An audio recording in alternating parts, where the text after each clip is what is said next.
All right, all right, all right, all right. I hope everyone's doing well. Como andamos, como andamos. I hope you're having a great day. I hope you're well rested. I hope you've eaten. I hope you've laughed. All those things. Give me one sec. Give me one sec.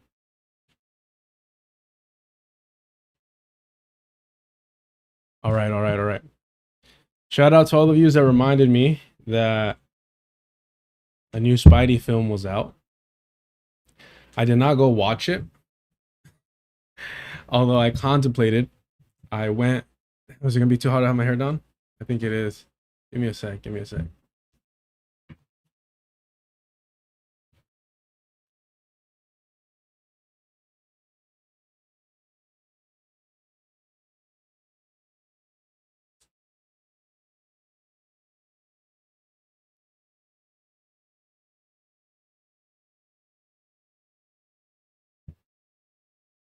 Yeah, it's not happening.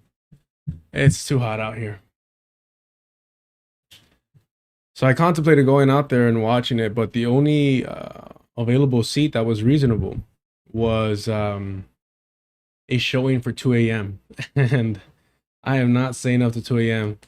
to watch a movie that I'm honestly not all too interested in. And so what I decided to do instead was to go and watch, well, not go, I watched it at home. Um, who knows where the hell it would be uh, playing, but I ended up watching this amazing movie. This is the cover. I really appreciate it. Gorgeous cover.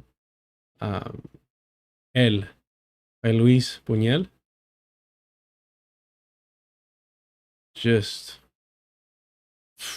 man, it's an amazing movie, and the lead actor here. I mean both. I mean this is a classic type of old school poster here. Yeah, Arturo de Cordova. Man, I'm actually shocked. Although I think it's smart that they haven't tried to reboot this or what have you, not a reboot, remake this. But it's, I mean, it would be impossible to top. And then Dalia Garces, she carries the whole movie, man. So the subtle details of these old actors, you know I feel like the action was so much less back then, that just the face acting was just on point always. And just look at this gorgeous still right here. It's beautiful, man. And this food, I'm watching it and I'm like, damn, like this guy looks like Pedro Pascal. Yeah. So that's why I was saying I'm surprised they haven't tried to remake it. This scene right here, this scene right here was so good. I'm telling you, I was watching this last night, and it's just trying to calm my mind down, and man, I was blown away. This is the second Luis Buñuel movie that I've seen, film, if you will, and the first one was dope. It was cool. It felt long though. I could feel the time, which is I guess part of the story if you check it out. Um, but this one, well, that one was called something angels in Spanish. I'm sorry, in English. Uh, what's it called? Hmm. I don't know what movies you made, homie. I don't care about how you look. Oh, in English, it's called The Exterminating Angel.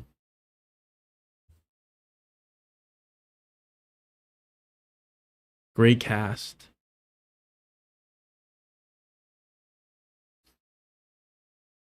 You can't really get a good look at it.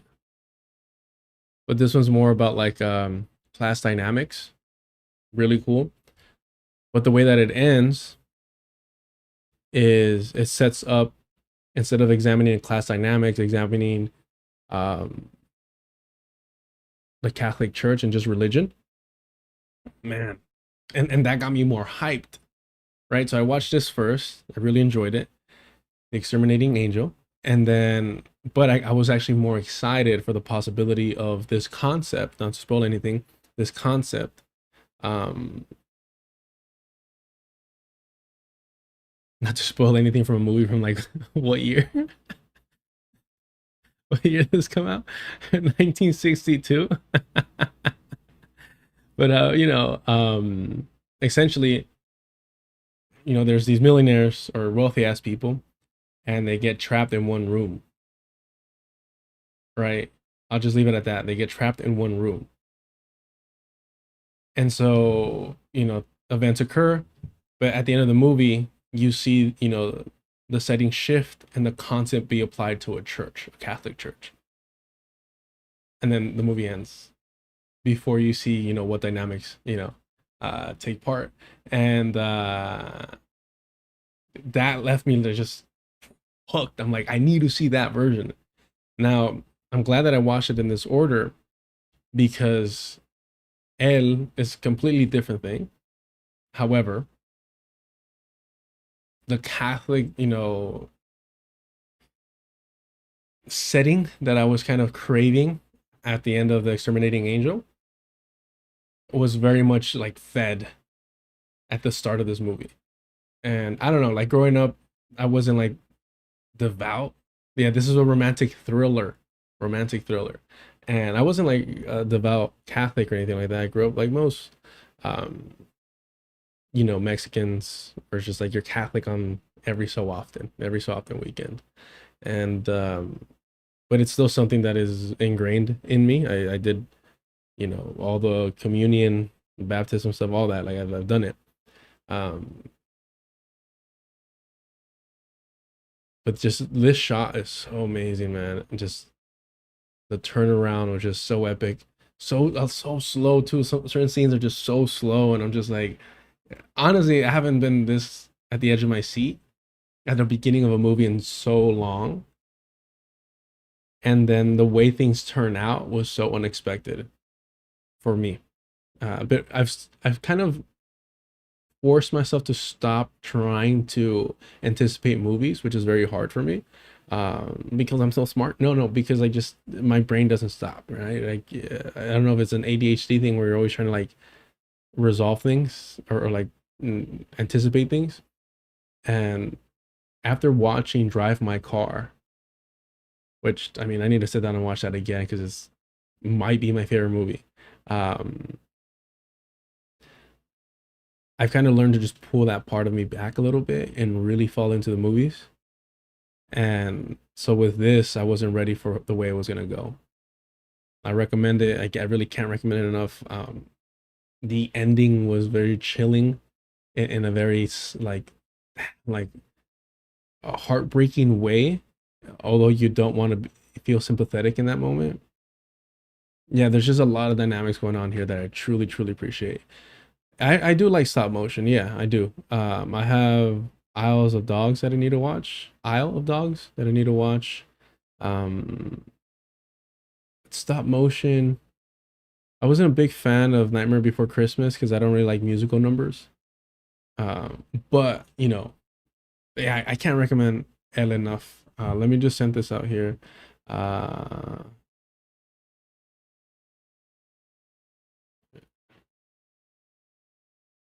um,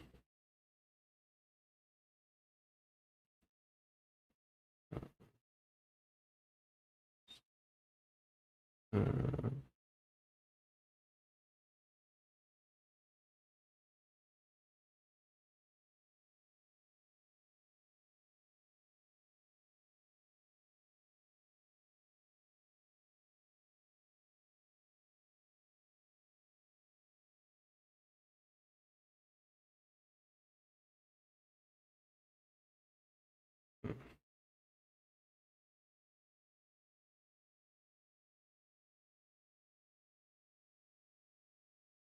okay, we're good there. I mean, shout out to the people that, especially, and I know this is gonna be biased or whatnot, red pill arc and everything. Shout out to like the men out there that are not judgmental, that are willing to hear you out and listen and have a productive conversation. That's always helpful and encouraging. Especially like older men are just like, oh shit, like okay. I appreciate that. But yes, El, talking about, you know what? I mean, just look at this, man. I won't spoil what he's looking at here, which might kind of make me look bad. But anywho, um, all I'm talking about just these stairs, these like very somber kind of moments in this movie just won me over immediately. So check out El if you can. It is absolutely fantastic. I can't get over the way they just yeah, so good, man.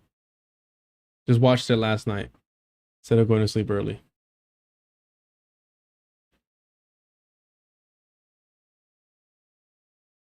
Jesse, appreciate that. 1.5 speed. I mean, we're gonna go like 2 point speed to watch this shit. I was going at 2 point speed and barely made it 39 minutes into this. So yeah, I mean, this is literally what we're gonna focus in on today, because uh, all right, what's going on, chat? What's going on? Claudia says, "Oh, you're like a real cinephile." I'm not, but I'm trying to be, only because I grew up consuming too much slop, like uh, Flavor of Love, Rock of Love, The Soup. I used to watch a lot of trash, so I'm trying to even things out. You know, we have to watch Hasan and Norm. Why are we being punished? You know, Norm looks here. You know who he looks like? Let's see.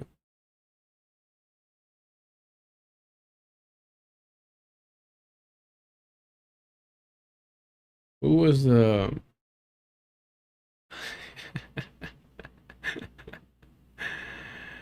Norm looks like fucking. Hold on, let me see. I'll find a better photo.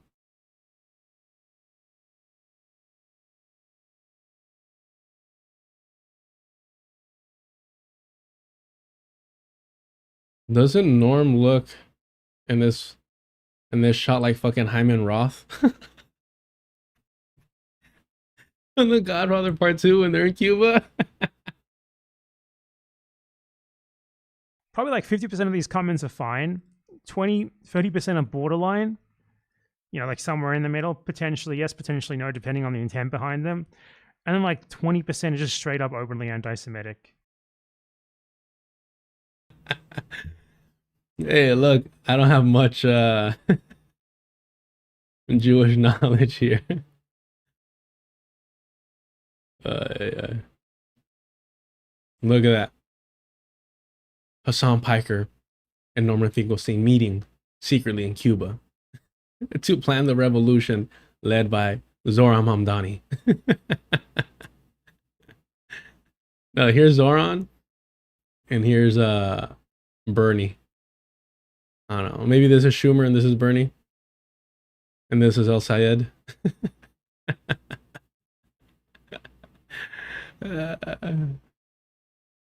Jeez, I can't stand these people. Cannot stand these people.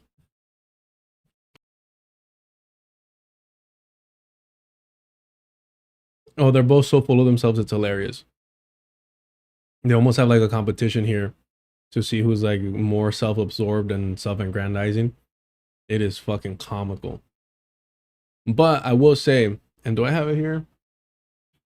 Uh, um, I like really misplaced things, huh? Hold on.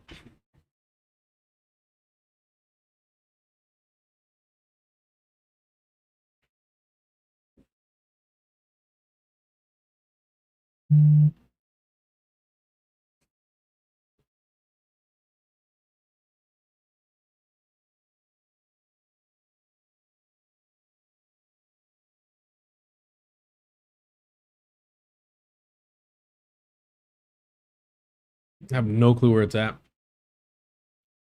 Look, I've been honest since the start. The Holocaust industry is great analysis, a text that I tell people like, yeah, you should definitely be reading.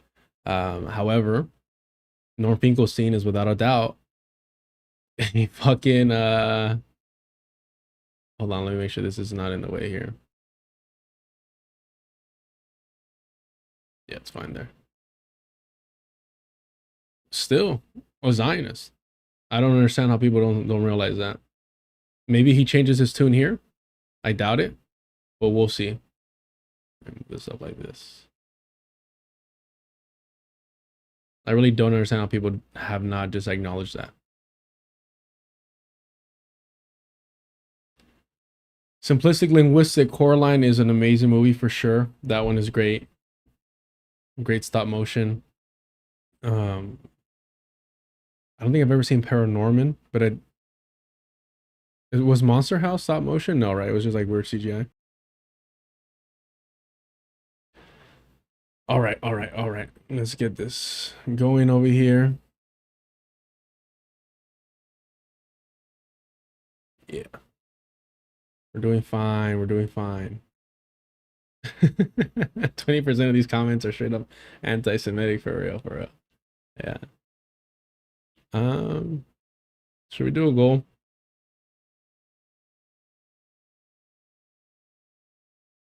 We'll do a 2-hour goal.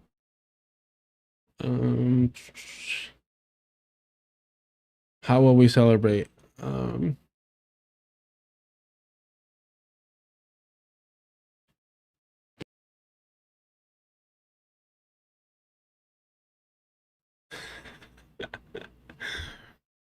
Cuba trip with an Italian.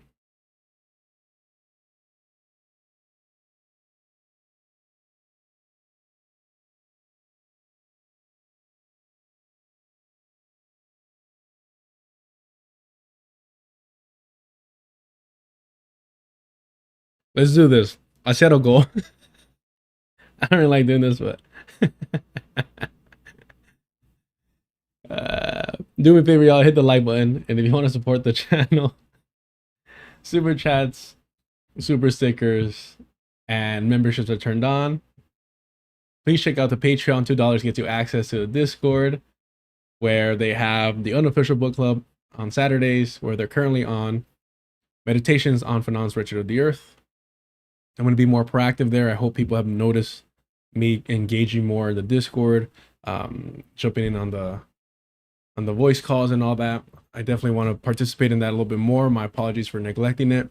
And if you want to help support the channel without anyone skimming off the top, hit up the Cash App. I appreciate y'all.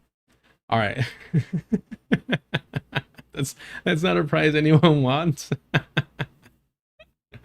Yeah. Book Club Saturday, Meditations on Wretched of the Earth.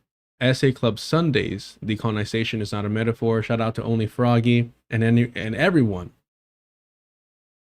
Just making that a space that I honestly am fucking proud of. I'll say that. That makes me uncomfortable, but I never engaged on Discord really. I think only once when I spoke to, I don't know if y'all remember, a young black content creator named Scorpio.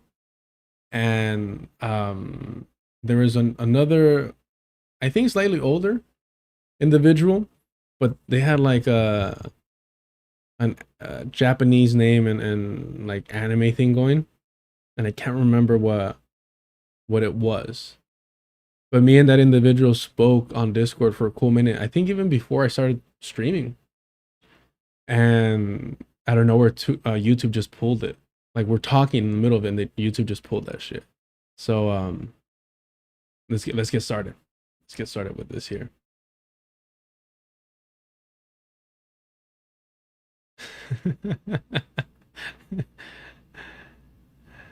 Wow. I voted for Kamala Harris. You got a problem? Access Audio, thank you so much for the super chat. I glanced at that and I did not read Dandy. I'll say that much. But I agree with you. I read something else and I was like thrown off that you said that. But yeah, I think we'll go with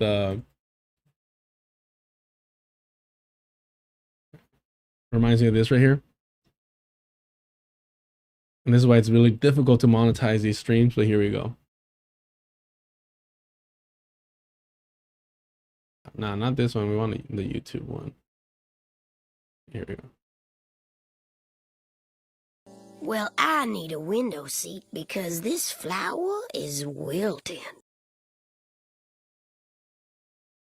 Yeah, that's Norm right there. By the way, this is how embarrassing this is. You see this? Can y'all see this? It says fuck Kamala Harris.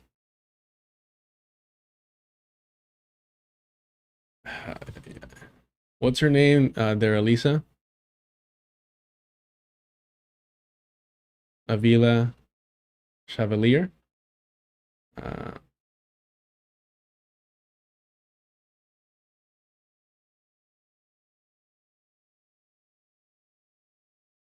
me see if I can find it.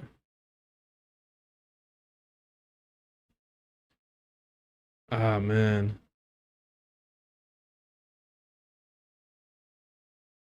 Oh, here it is.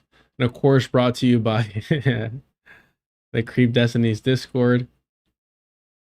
But look at this. Fuck Kamala Harris. They're Elisa Avila Chevalier.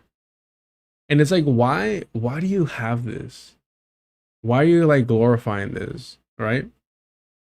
And I'm sure this is like part of a smear campaign or whatever, because he has a New York Post, a hateful slate. He has Mamdani over here as a commie who doesn't even identify as a socialist. And it's like, bro, like, I understand, like, oh, look how they're smearing us. They're making us look like villains. One, you're not socialist, you're not communist. Two, why are you bragging about this like she didn't apologize publicly to Kamala Harris? Like, I don't know. I would feel embarrassed. I don't even know how to spell her name, bro.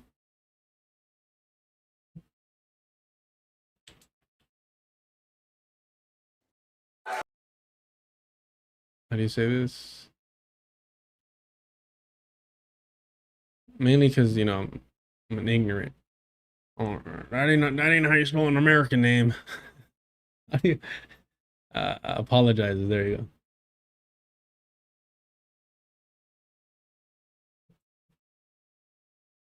Will you publicly now apologize to Kamala Harris? Yes, and to Vice President Kamala Harris, I sincerely apologize because you did not deserve that language from me. And I would have loved to have seen a black woman president.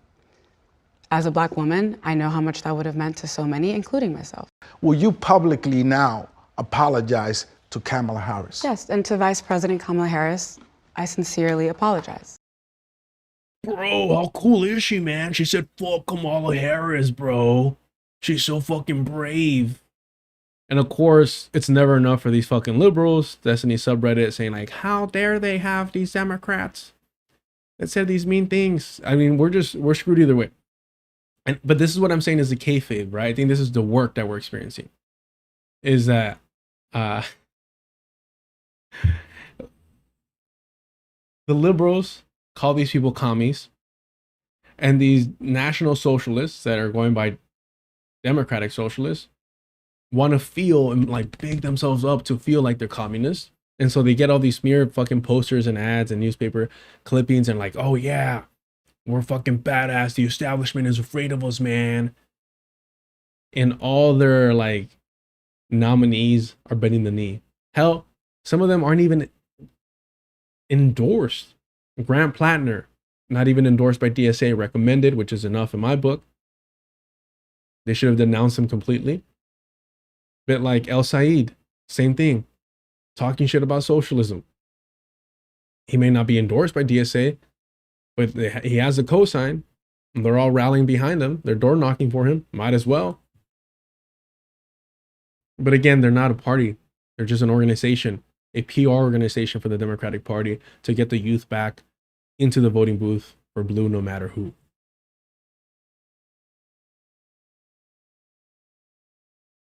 Let's get to this because this is fucking embarrassing, man. Finkelstein. I'm very excited to have him here today. Norm Finkelstein is in the building, ladies and gentlemen. You're right. Okay, so just a heads up. It's going to sound fast when Hasan speaks, but he speaks pretty slow anyways. I'll take it down to 1.76. We'll do 6.5. We'll do 6.5. Because of norm. Because of norm. All right. Rocking the Yeezys. Wow, that's cool. But not Yeezys. Okay. Fake $20. All right. Hold on. And we're going to be talking about your book, Gaza's Gravediggers: An Inquiry into Corruption in High. Do you think he's really rocking the Yeezys, or that was a subtle joke, Kanye joke there? We'll slow it down for the intro. Today, Norm Finkelstein is in the building, ladies and gentlemen. You're rocking the Yeezys. Wow, that's cool. But not Yeezys. Okay. Fake $20. All right. Hold on. And we're going to be talking about your book, Gaza's Gravediggers: An Inquiry into Corruption in High Places. This is the maiden interview for your book, right? As we said. Also, you got to come closer to the microphone and like speak really directly into it. Unfortunately, these microphones have very they're very sensitive. They have a high noise gate, so you got to get really up close and personal with it if you don't mind. Question: has Hasan Piker had another author, a Palestinian author, about their work, about their book? I mean, I've had a podcast had Muhammad Al-Kurd, right? So surely Muhammad Al-Kurd has been on Hasan Piker's show, because Perfect Victims is a fucking masterpiece.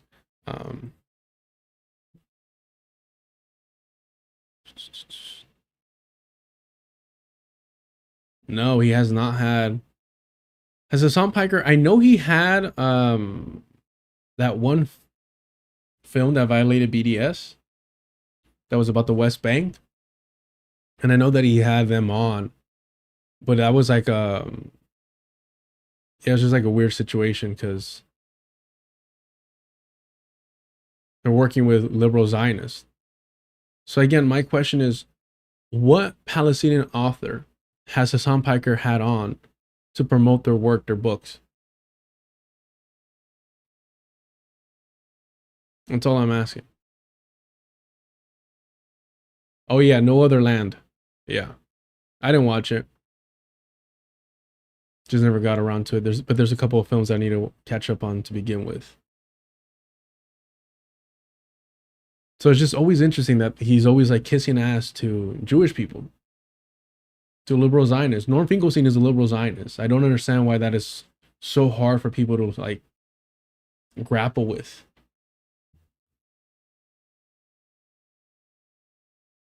He had to, right?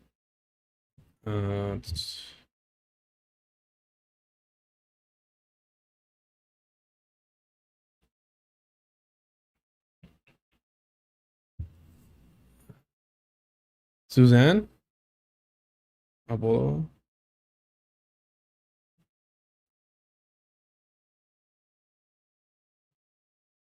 He had to have her on, right?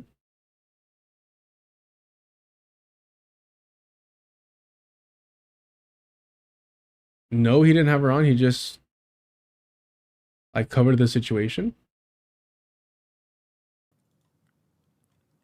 So I'm getting a lot of requests. Why wouldn't you have her on, man? It's just these weird decisions. But yeah, sure, Norm. Let's hear what the Jewish guy has to say for sure. You say we. Who are you referring to when you're talking about Sam, huh? Well, I don't Settlers, Europeans. Hold on. You're talking about white people, or are you talking about Jewish people? No. All right. Norm Finkelstein's in the book, in the building. Gaza's Gravediggers is the book, and I am really excited. This is. I'll be frank and upfront and honest with you. I have been very nervous about this interview. Oh, brother. You know, and I can say this from experience. When you're a fan of somebody, it's understandable to be nervous. Or when you're in experience, it's understandable to be nervous. For example, when I interviewed Carla from Cespedes, I was nervous because this is an actual organizer and I don't want to waste their time. And it was my first time really conducting an interview like that. So I was nervous. When I spoke to FD Signifier, I wasn't nervous. If there was any nervous energy, it was like trying to restrain myself from like getting too aggressive or, you know, being disrespectful and stuff. trying to engage in an honest manner. And so I was like restraining myself, right? When I spoke to Dr. Ball, I was for sure nervous.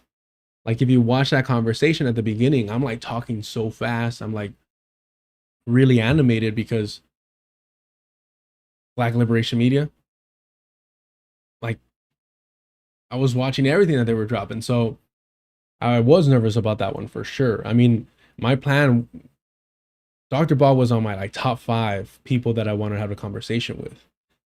But back then I was thinking long term, like when I hit 10K, I'll start hitting people up to show them like, hey, like I'm not trying to like steal clout. I'm not trying to like co-op anything. I'm just doing my own thing and want to incorporate other people with it and have constructive conversations. And to FD's credit, he was like, dude, just hit him up. Like, it's not a big deal. They're overthinking it. And I did. And, you know, we've had great conversations. But I was nervous because I actually admired what Dr. Ball has been doing, the work that he's been doing, his analysis. But one of the things that made me admire Dr. Ball was his conversation with Norm Finkelstein. And so my question is, why the fuck would Hasan Piker be nervous to talk to Norman Finkelstein? Is he really that much of a fan? And if you're that much of a fan of Norman Finkelstein, how do you not know all the bullshit that he carries with him? One, he's a liberal Zionist, a super hypercritical liberal Zionist, but a liberal Zionist nonetheless. Two, he has smeared BDS. He has smeared some of the leadership of Hamas, right? He's spoken over Palestinians. He's tried to co-opt Palestinian slogans to make them more fucking liberal.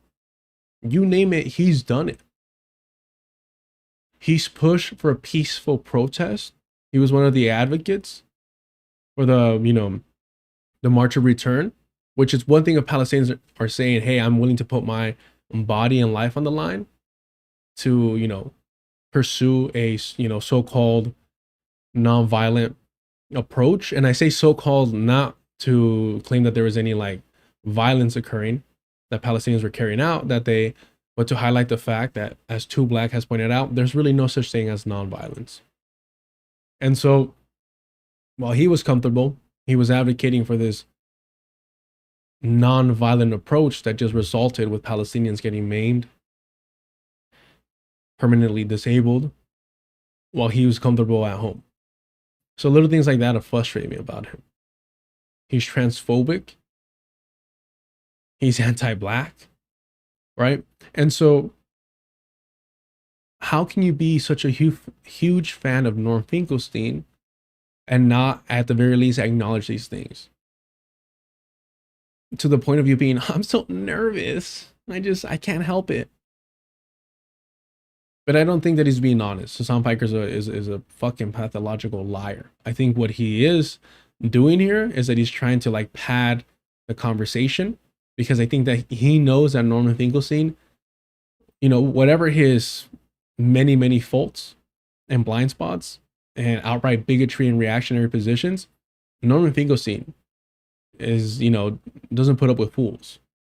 And Hasan Piker, when it doesn't come to business and marketing himself, he is absolutely a fool. And now my question is, who read this book for him and who gave him like the notes and the questions to ask? That's my question to you, because in reality, if you're reading a book and you're preparing to have an interview, a 3-hour interview with the author, the book should not look like that. The book should not look like just with one post-it note sticking out. Bullshit. Now you can make the argument, well, maybe he read it, you know, an ebook or whatnot. But it's kind of hard to make that argument when I wouldn't even know where to find this. I totally forgot the name of the channel here. Let me see if I can find it real quick. I doubt it. It was such a while ago. Y'all remember that, where Hasan couldn't name one fucking book? Just one book, please. Yeah, it's not gonna be here. Let's see.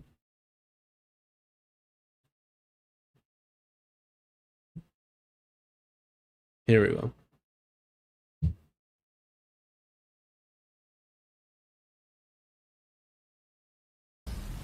I read a decent amount. I don't really read as much anymore, but I did when I was growing up. Any books stick out in your head as memorable ones?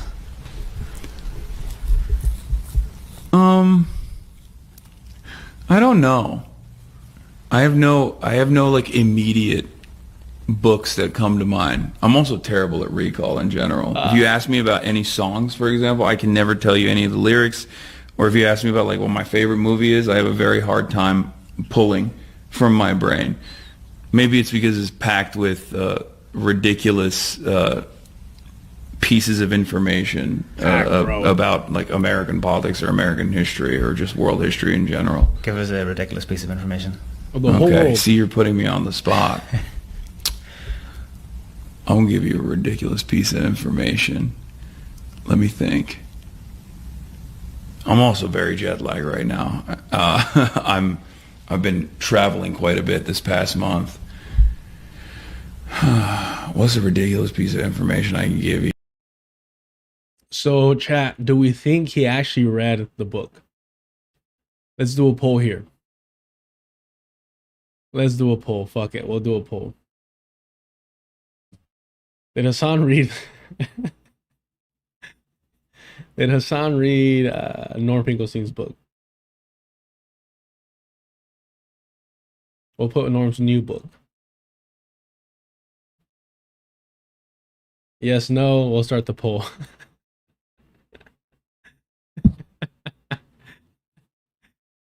Is this bullying? I don't know. I don't know if this is bullying or not. But I'll take it. I'll take it.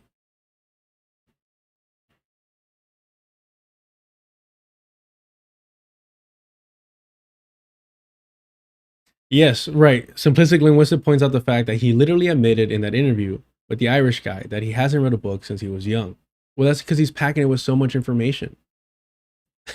How are we defining reading? Yeah, true. Yeah. He read it twice while doing pull-ups.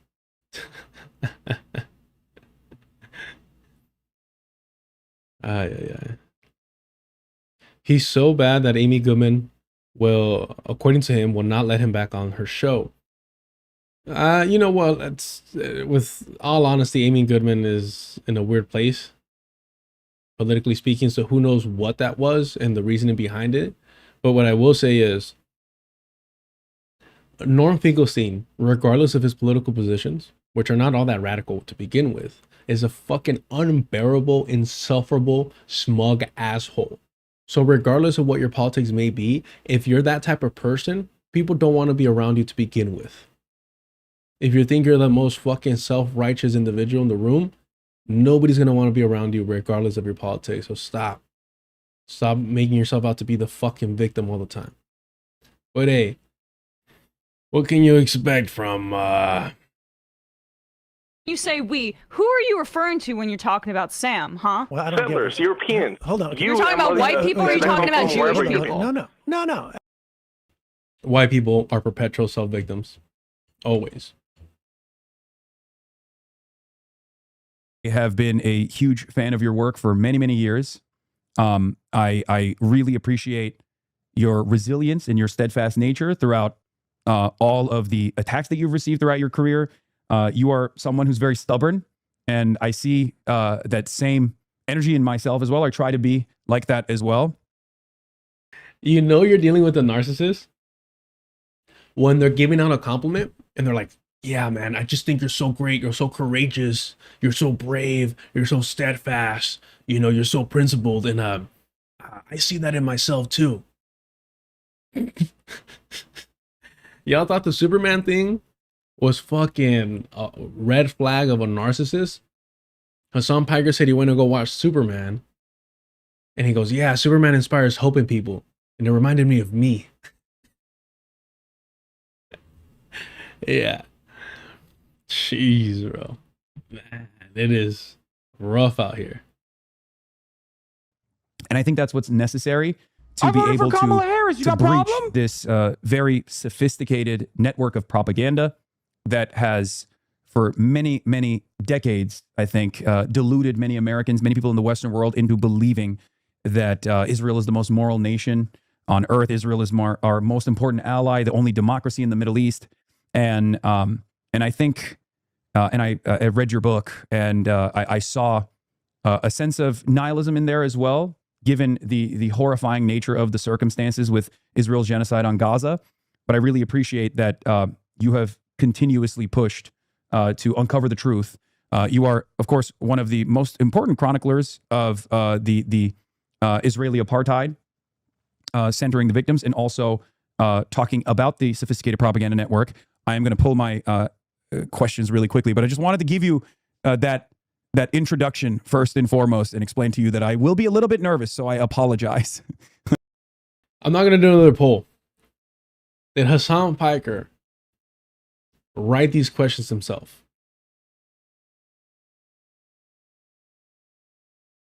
Did Hasan Piker write these questions himself? I think that's why he's nervous. Because he didn't read the book, and he didn't even write these questions himself. And you know what the sacrifice that Norman Finkelstein paid for Palestine? He was banned from the Zionist entity. Gasp. And he was denied tenure. Gasp. Can you believe it? Come on now. Come on now.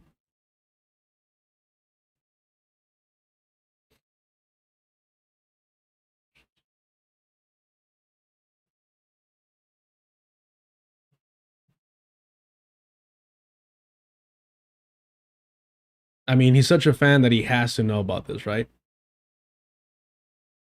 He has to know about this. This was 18 years ago.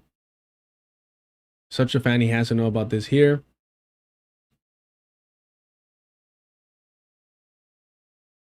Here it is.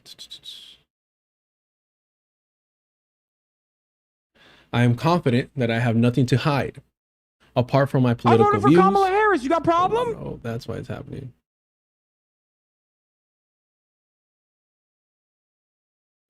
Access Audio, thank you for the 2 super chats here. I don't think Hasan read any of his books. I really feel like the Holocaust Industry is an easy read. And thank you for the other super chat from someone who read the first few pages of the book. This was about the internal contradictions in IHL?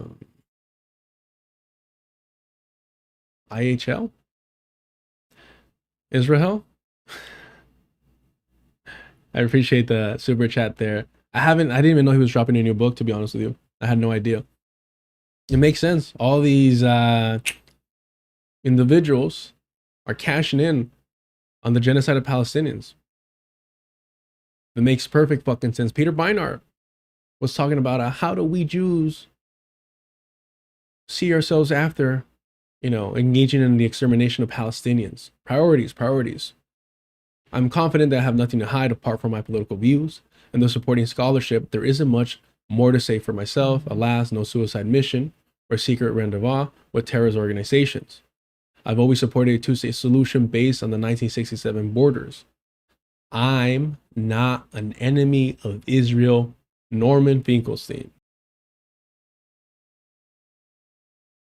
Oh, but that was 18 years ago. Bro, he was arguing with Mehdi Hasan a few years ago why BDS is a fucking death cult. Well, there's no grounds to be nervous. We're discussing the facts. And I voted for Kamala Harris. You got a problem? I don't see any rational grounds for nervousness.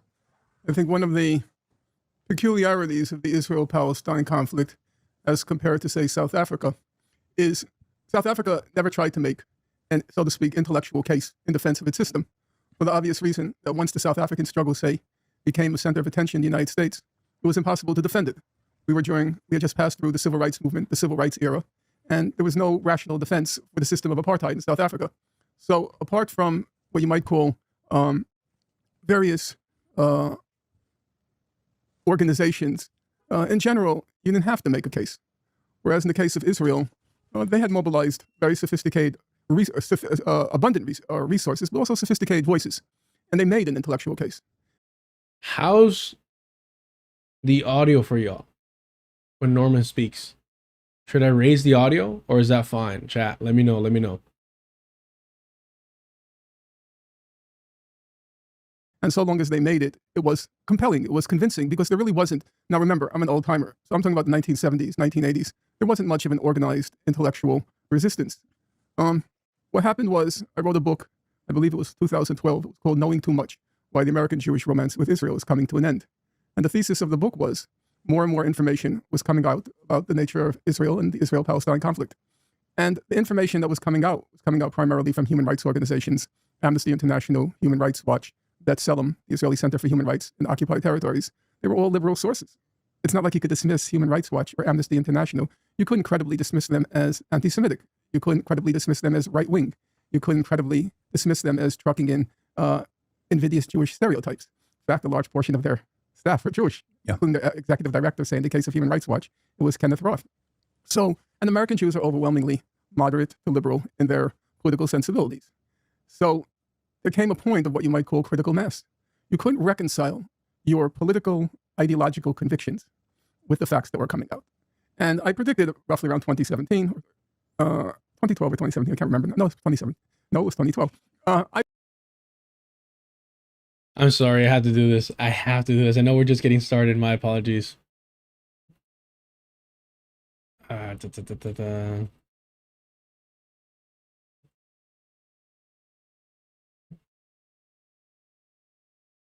not gonna find it. Shoot.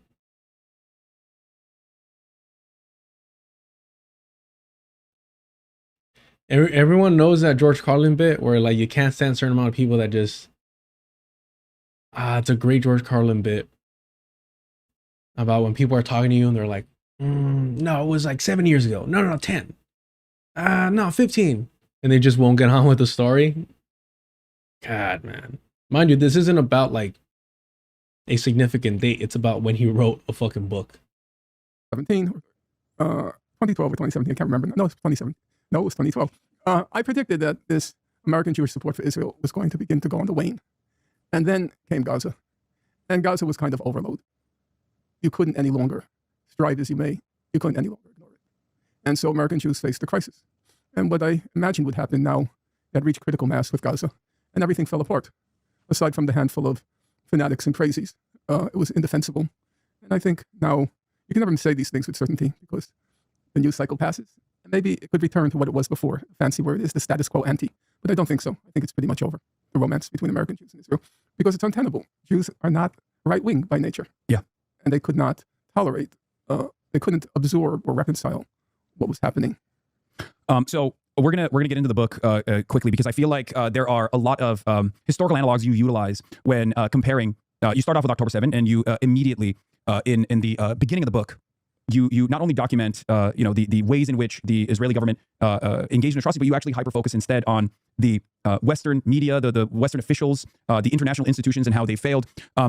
You wrote the Gaza's grave diggers with the explicit purpose of documenting the institutional corruption that supported the genocide of Palestinians rather than Israel's actions themselves, though. That was a deliberate effort. You open the book referencing the fifth labor of Hercules, in which he's ordered to clean out the Augean stables filled with animal poop. This metaphor extends to the entirety of the book. Can you explain the reference to both myself and the viewers, and why do you believe it's necessary to focus the story on the institutions that insulated and supported Israel rather than Israel itself? Well, I think that's a very...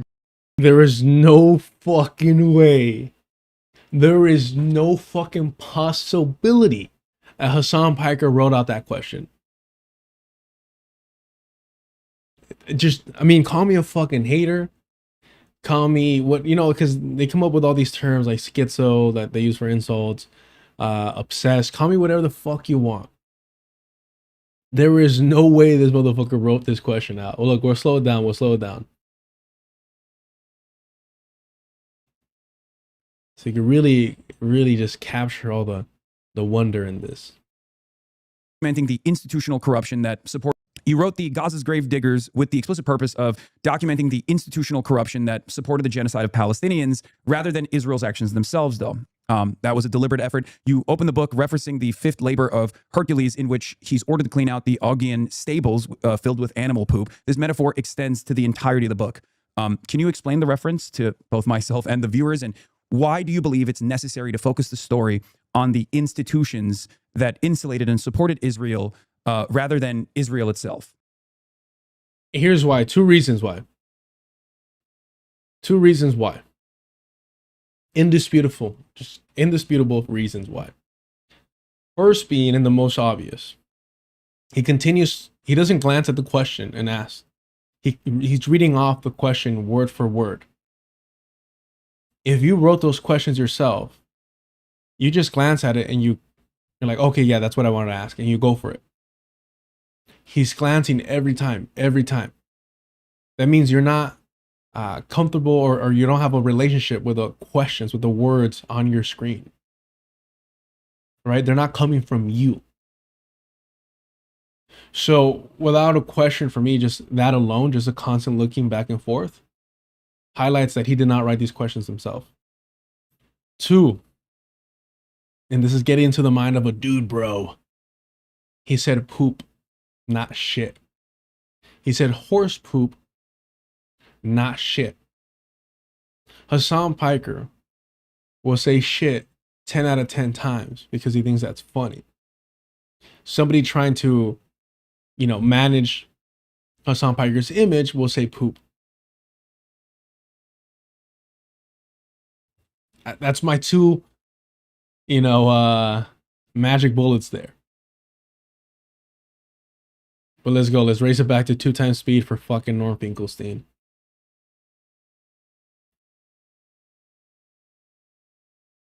I think that's a very good question. I did not attack Biden. I had some passing remarks about Mr. Blinken, nothing substantive. I certainly didn't focus much attention on Mr. Netanyahu, on his cohorts, because the simple reason is, when I wrote several books on Gaza, the record was not known. It was sort of hidden away, collecting dust in human rights reports. Even the human rights organizations, they do their research, but then there's supposed to be a second step. They're supposed to lobby on the basis of your research. The second step never came. The report simply collected dust. And so I wanted to preserve the historical record. And the purpose was because nobody had done that kind of work. I could say a large chunk of my life now sits on my bookshelves at home, with just not thousands, but tens of thousands of pages printed out of human rights reports. I wanted to document for history the record. That wasn't necessary with Gaza.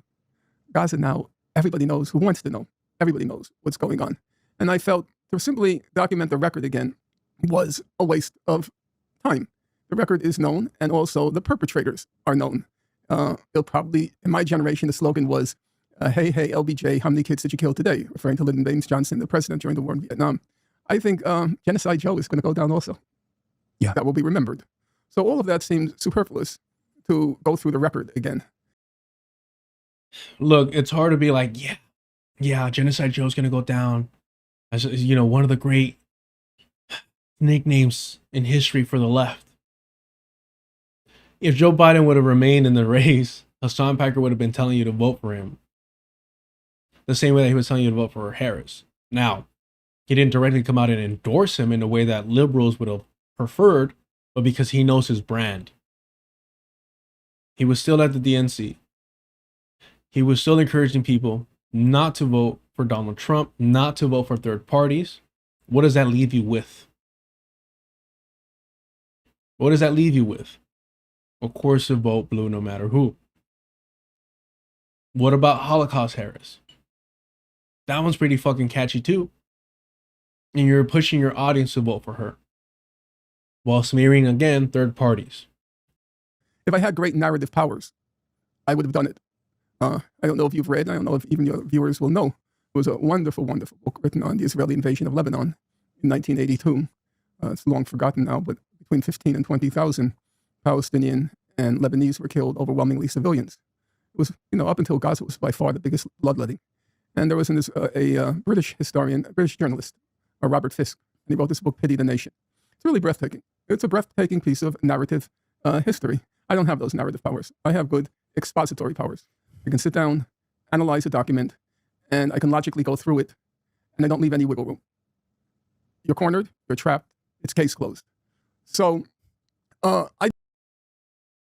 love when people are like, I don't have that skill, but let me tell you, I'm the best at this other thing. It's like, just get to it, bro. Just get to it, man.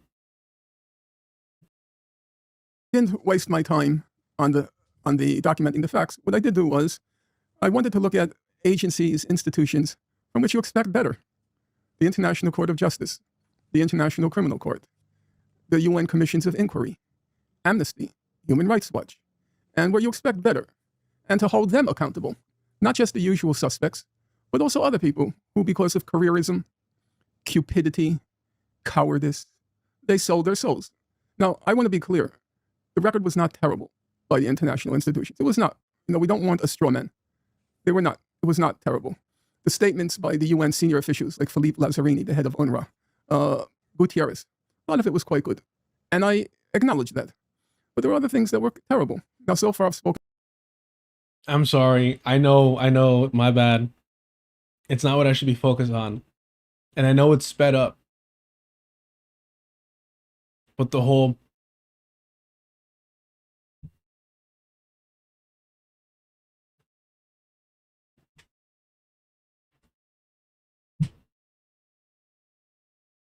like, why is that like, it's so fake and so performative. Like, oh, yeah. No, I understand. All he needs is a pipe and just, yeah, of course. Yes, I totally agree. 100% agree with you. Everything you're saying. Sure, bro. Sure. In an abstract. We're gonna dial in on that for sure. So let me just, since that's coming later. Yeah. Then, so that was my, so to speak, my modus operandi. Yeah. When I wrote Gaza: An Inquest into Its Martyrdom, nobody knew any of the facts. And it's a terrible story. I won't call it tragic, because the Greek term tragic means the fate was preordained. It was not preordained.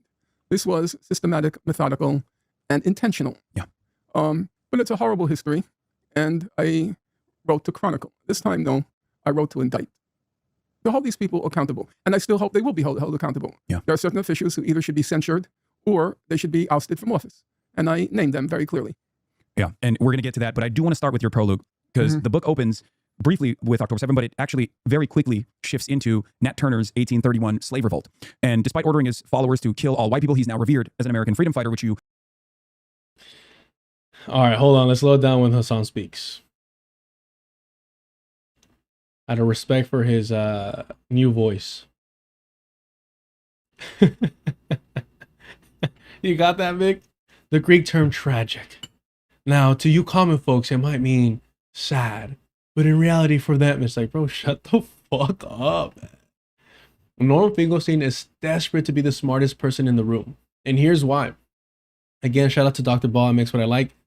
Norm Finkelstein cannot stop crying about the fact that he went to school with people more accomplished, more intelligent than he's ever been. And so I think he has a huge insecurity to where he needs to be the smartest person in the room. Homie, you're in a room with Hasan Piker. All right? The fucking poster of Bernie Sanders is more intelligent. Relax. Relax with this shit, bro. From office. And I named them very clearly. Yeah, and we're going to get to that, but I do want to start with your prologue, because the book opens briefly with October 7, but it actually very quickly shifts into Nat Turner's 1831 slave revolt. And despite ordering his followers to kill all white people, he's now revered as an American freedom fighter, which you also talk about. You ask, before he stands condemned, mustn't it be asked, except to live and die in thraldom, what alternative did Nat Turner have? You also mentioned at the time, revered white abolitionist William Lloyd Garrison expressed horror over the events that took place, but blamed the white slave-owning population, saying, "We have warned our countrymen of the danger of persisting in their unrighteous conduct."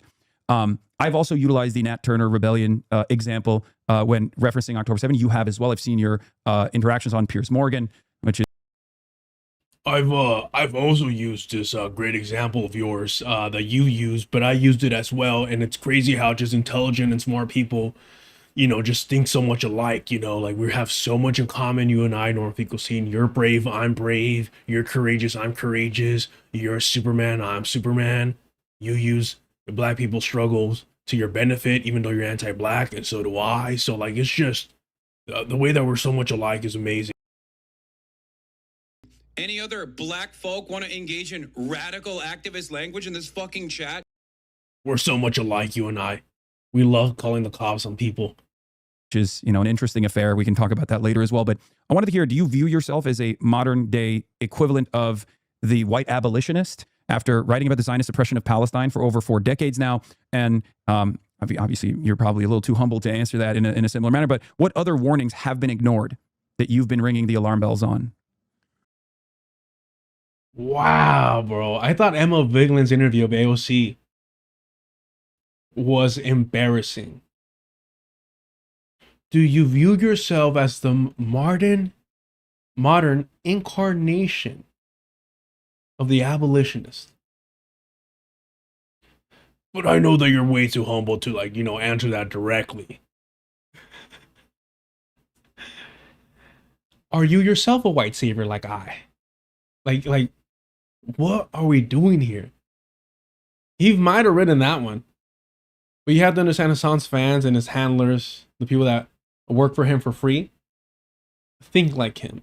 So they view somebody like Norman Finkelstein, a European Jew, to be this grand fucking white savior figure. It's no different than fucking Michael Brooks. What did Michael Brooks truly accomplish in life? Get hired by Sam Cedar? Be funnier than Sam Cedar? Be more fucking internationally aware of politics than Sam Cedar? Wow. Amazing. Astonishing. A feat never before accomplished. Get the fuck out, man. I'm going to start asking people that from now on. I'm going to start asking white people, do you see yourself as a modern abolitionist? Come on now. I think all white people should aspire to be cookout approved white person. First of all, one has to acknowledge one's precursors, and one has to acknowledge one's current collaborators. There have been many people. It's still a small number, but there's still a number. My precursors were people like Noam Chomsky, Israel Shahar from the country Israel, Edward Said. They came before me, and in many ways, I learned from them both their steadfastness and also their mental powers. Bro, can I start talking like this? Chat, do I get a pass to start talking like this? Like, just comparing myself to, like, the greats, mind you, 2 Jews and 1 Palestinian. How convenient. He has to have that ratio just downright. Never mind that he's, like, disrespected the memory of Edward Said consistently. Yeah, their mental powers, my mental powers. Holy shit, we're never getting through with this. Their dedication, their conscientiousness. I would say now I've entered the age where they're gone. They're not on the scene anymore. And so the mantle has, so to speak, with baton has been passed to me. The mantle has been passed to me, so to speak. When I was telling y'all this guy is a white savior, that he's a disgusting individual, that he has a true disdain for Palestinians. This is what I'm talking about. The mantle from Chomsky, an anarchist, right? Chomsky, a Zionist. Chomsky, Epstein's best fucking friend, giving him counsel on how to beat the fucking allegations. Edward Said, who Norm Finkelstein has disrespected the memory of. You know what? I think now it's a good time. I was wondering if we're going to pull this up or not, but we'll pull it up. Let's see.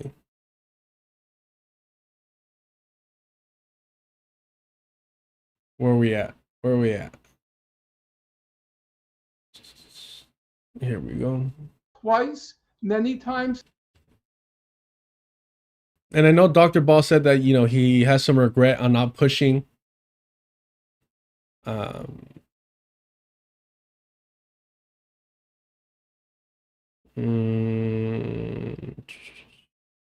not pushing Norm on this a little bit more. I think here maybe. Hold on, where's the third one?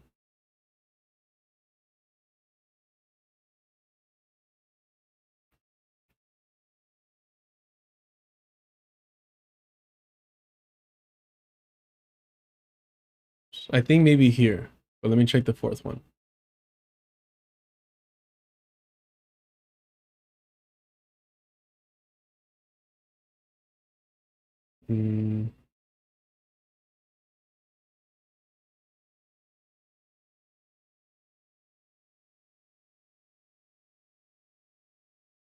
Maybe this here.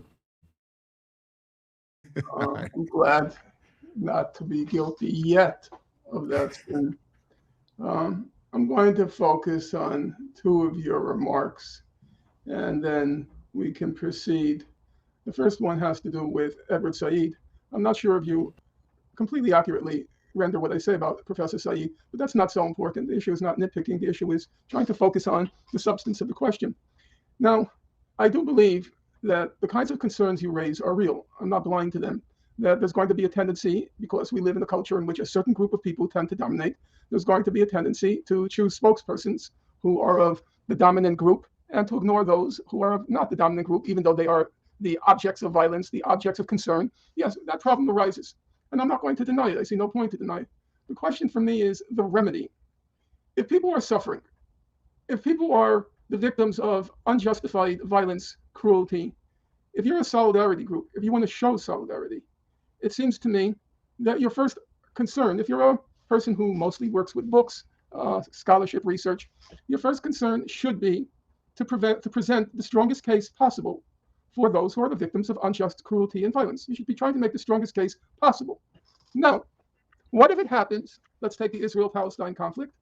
What if it happens, say someone like myself, yes, I'm Jewish, and the conflict pertains to Jews and Palestinians, and Jews are the ones who are inflicting the violence, Palestinians are on the side that's the recipients of the violence. So I ask you a simple question, Jared. Who would you prefer to be making the case for those who are being unjustifiably persecuted? Would you prefer somebody who has, quote unquote, the right identity, or the person who has the better mastery of the facts? Who would you prefer to be making that case? In my opinion, if your concerns are truly with those who are suffering, then your first priority ought to be making the best possible case. Now, I've noticed, as you probably have noticed, since maybe the late 2000s, I was effectively canceled on the question of the Israel-Palestine conflict. I was essentially canceled on the question of the Israel-Palestine conflict. Bringing this up to try and justify why it's perfectly fine for Jews who claim to be allies to claim that, that they're supporters, to not include Palestinian voices in their analysis and their work is so fucking pathetic and disgusting. And again, it's the whole fucking perpetual victimhood mentality that white people, regardless of their religion, regardless of their background, I don't give a fuck, always carry. And again, the grandiose, self-serving, self-righteous white savior of it all, of I can create the best argument. Despite not having experienced any of this, I am the only one capable with the mind, with the capacity, with the IQ to construct the best argument. The best argument to who? The best argument for what? If you're saying, I think I can construct the best argument for other Jews, for other non-Palestinians, I mean, that would make sense. Maybe there's a possibility, an argument there, but you're claiming that you can make the best argument for everyone. And I think that's absolutely incorrect. Your blind spots are going to get in the way. And that's why it is important to give voice and platform and amplify the voices of the people actually experiencing the oppression, subjugation, colonization, you name it. Because this isn't some lib version of lived experience, right? This isn't like, oh, I'm speaking my truth. No. They're going to give us an insight to a reality that few of us, if any of us, can begin to comprehend. Norm Finkelstein can read every fucking UN report, every human rights report, and he'll never know what a single child in Gaza has experienced. And that child is not going to be trying to speak to the fucking white audience that Norm Finkelstein is interested in. That child will grow up to try and speak towards other colonized people.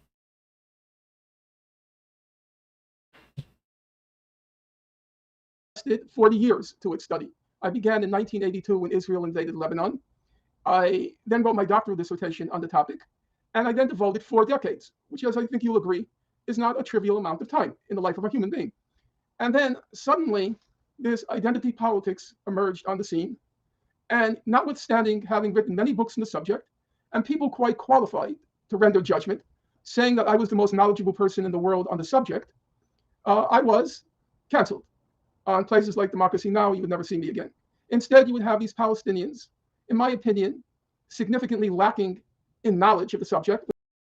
These Palestinians. Instead, you have these Palestinians. Now, you could cry about, like, well, that's just, you're just hyper focusing on, like, phrasing. Microaggressions aren't real. This is somebody who said that they spent 4 decades studying this. And he's still referring to them as these Palestinians. He doesn't even respect them enough to say Palestinians. It's these Palestinians. When I say knowledge, I'm talking about not people speaking about experiences, but people who also claim, Palestinians, who claim to have a scholarly knowledge of the subject. And I was displaced by them. In my humble opinion, I think. Before we hear his humble experience, remember, he's saying that he was replaced and displaced by Palestinians. And I was displaced by them. Again, please remember,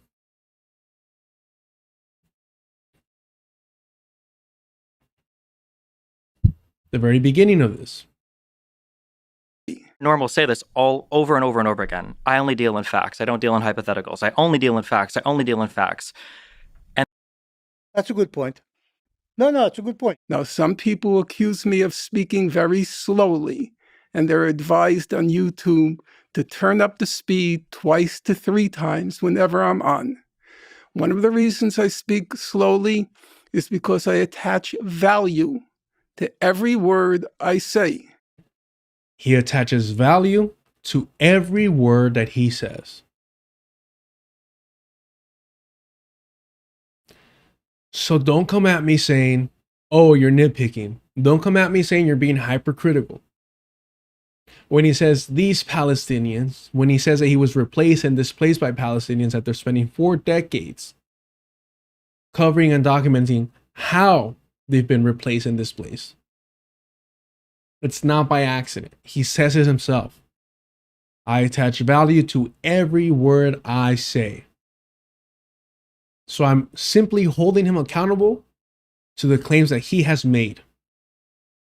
So he does not get a fucking pass. You don't get to excuse that. You don't get to say, oh, well, he misspoke. Fuck that shit. This is a white savior. This is a fucking narcissist. And whenever Palestinians have a platform larger than his, whenever Palestinians are censored instead of him, he fucking exposes his hatred that he has for them. Every white savior hates the people that he's claiming to fight for. Every single one of them. And if we don't recognize it from people like Norman Finkelstein, we're fucking up. The very least that we can do, since we're failing to truly meet our obligation and responsibility towards all colonized people around the world, since we're failing to organize in such a way that will stop the genocide of Palestinians, the very fucking least we can do is recognize a fucking charlatan like Norman Finkelstein, who is still nothing more but a hypercritical liberal Zionist. Ooh, fucking amazing. There's a reason why Hasan Piker has him on, and not Palestinians. We're actually calling for what needs to occur. I mean, shit, when you don't even have Mohammed Al-Kurd, when Jennifer Welch has him on before you, what the fuck does that tell you? I think all white people should aspire to be cookout approved white person. It's because I attach value to every word I say. Norm will say this all over and over and over again. Am I to have a scholarly knowledge of the subject? And I was displaced by them. In my humble opinion, I think I would have made a much stronger case. I knew the literature. I spent 4 arduous decades, 4 arduous decades, mastering that literature, reading thousands and thousands and thousands and thousands of pages of human rights reports, not once, not twice, many times 3 and 4 times. However, because of my quote unquote wrong identity, I was no longer in demand. Now, were it the case that these folks were more competent and qualified than me, there's no argument. More competent. More competent. I mean, come on. There's no argument. But when Professor Said said to me, and it was a moment, he was a very serious intellectual, let there be no question about that. It was a moment in a conversation when he said a friend of mine was a racist. Why? Because in his scholarship, he doesn't cite Palestinians. I thought to myself, well, what makes citing Palestinians in and of itself a virtue? I think competence should be the standard. Ability to effectively answer the lies that Israel was disseminating. I voted for Kamala Harris. You got a problem? And to me, it's fucking hilarious because it's like, can we be honest and say like, wait a minute, did you actually challenge and push back on Edward Said when he said that? Or did you just simply think to yourself? And mind you, he said it was a moment. He was a very serious intellectual, but there was a moment where he fell into this identity politics, identity bullshit. A brief moment where he wasn't a serious intellectual. And he called my friend a racist. I mean, whatever your opinion on Edward Said, you have to understand when it comes to non-white people in academia, they had to learn that you cannot call somebody a racist unless there's like absolute indisputable facts behind that. And yes, excluding Palestinians when you're not citing them and you're covering Palestine is absolutely a reflection of bigotry, of anti-Palestinian sentiment, of racism. To say that you can't even quote like Ghazan Kanafani, like not even that, he wasn't capable of dismantling Israeli propaganda.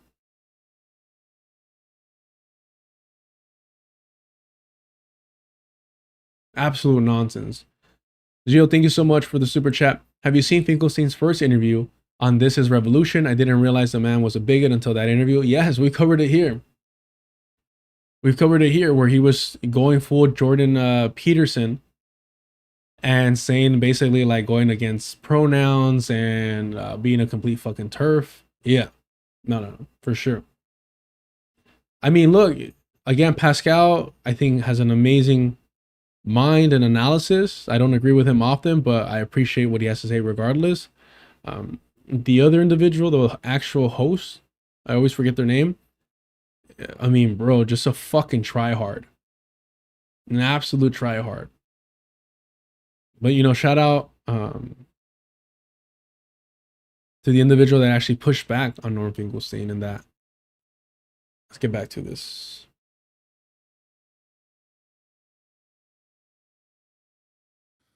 I don't believe I had any great powers of prediction. A lot of my analysis since October 7th, I believe, has been borne out. But in general, those who predicted that if Israel continued with the occupation, it was going to be a dramatic deterioration in Israeli society. There was a fellow, I suspect you've never even heard of him, Yeshayahu Leibovich. And he was Israel's great philosopher. He had 4 PhDs, a really smart guy. And he, along with a certain number of others, said as early as 1967, this occupation is going to be a complete disaster.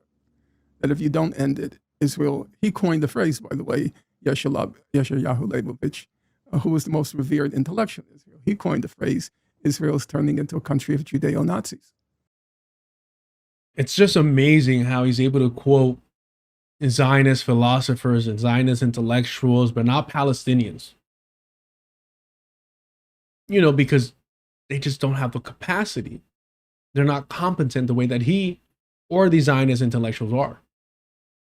Just keep that in mind, who he chooses to quote and reference and who he excludes.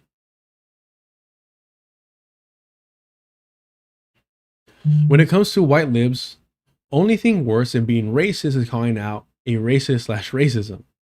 They give 100% running defense when the accusations is launched. Yeah, of course, because it's self-preservation.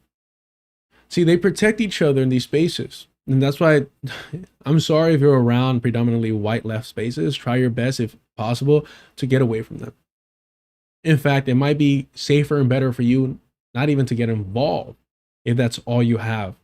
You know, the internet's a wonderful thing. Just be safe and you know, on there, but I can't imagine what it's like to be in predominantly white left spaces. Sounds like a fucking nightmare.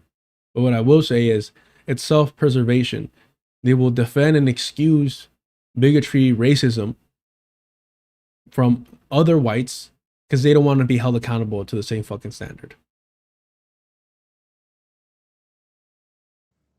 People will say that that term actually originated from David Duke sometimes. No. What's David Duke interesting- is not bright enough to originate the term. So what's interesting on that point, David Duke is not bright enough.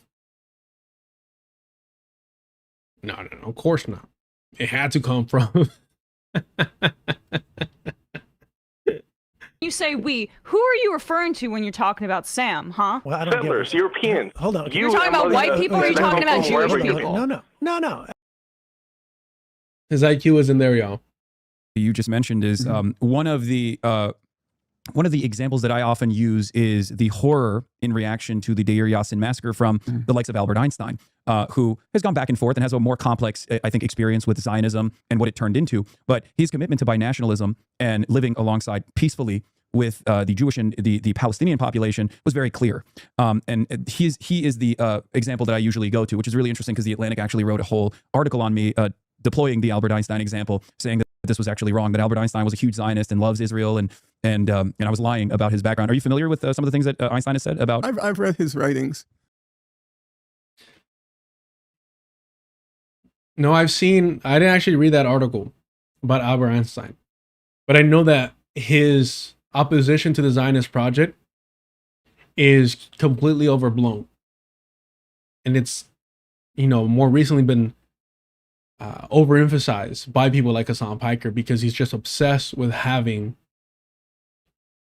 a Jewish puppet, a Jewish fucking mascot to prance around.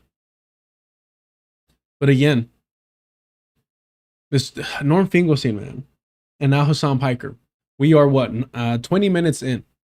20 minutes into this conversation, and they've yet to reference, quote, or talk about Palestinians. Have you noticed that? 20 minutes into a conversation about Palestine and the Zionist entity, and they've yet to quote, reference, acknowledge a Palestinian. You don't think that's fucking weird? You think that's normal? You don't think that's unsettling? You don't think that's on fucking purpose? Come on now. I have to say I'm a bit of a skeptic about the possibilities of coexistence. We're going to get to that as well. Between the Jews and the indigenous Arab population, because there was such a sense of contempt for Arabs, Muslims, the indigenous population, and such a sense of a double kind of superiority by the Jewish settlers. There was the superiority of being European. Yeah. And then that was compounded, or you might say determined by the sense of Jews feeling superior. That sense of superiority born of a certain notion of Jews being chosen people. And then there was just the sense of the backwardness of the Arab Muslim community in general. So when you fill out the historical picture, the probability of a real coexistence among equals, I think, was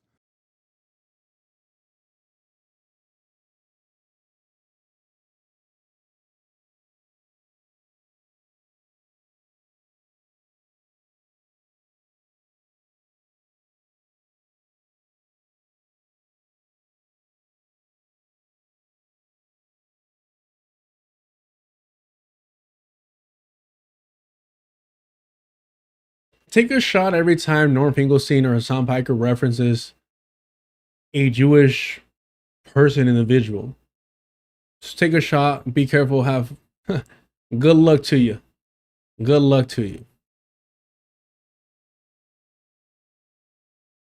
Take 3 shots every time they mention a Palestinian. You'll be safe. You'll be fine.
Too woke for Israel now.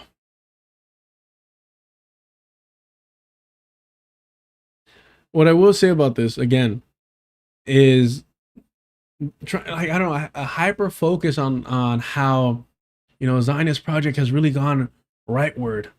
You know, Bernie Sanders did this as well. Like, it's trying to highlight. It does this weird thing. Let me see if I still have it. I'm really not on social media like I used to be, and I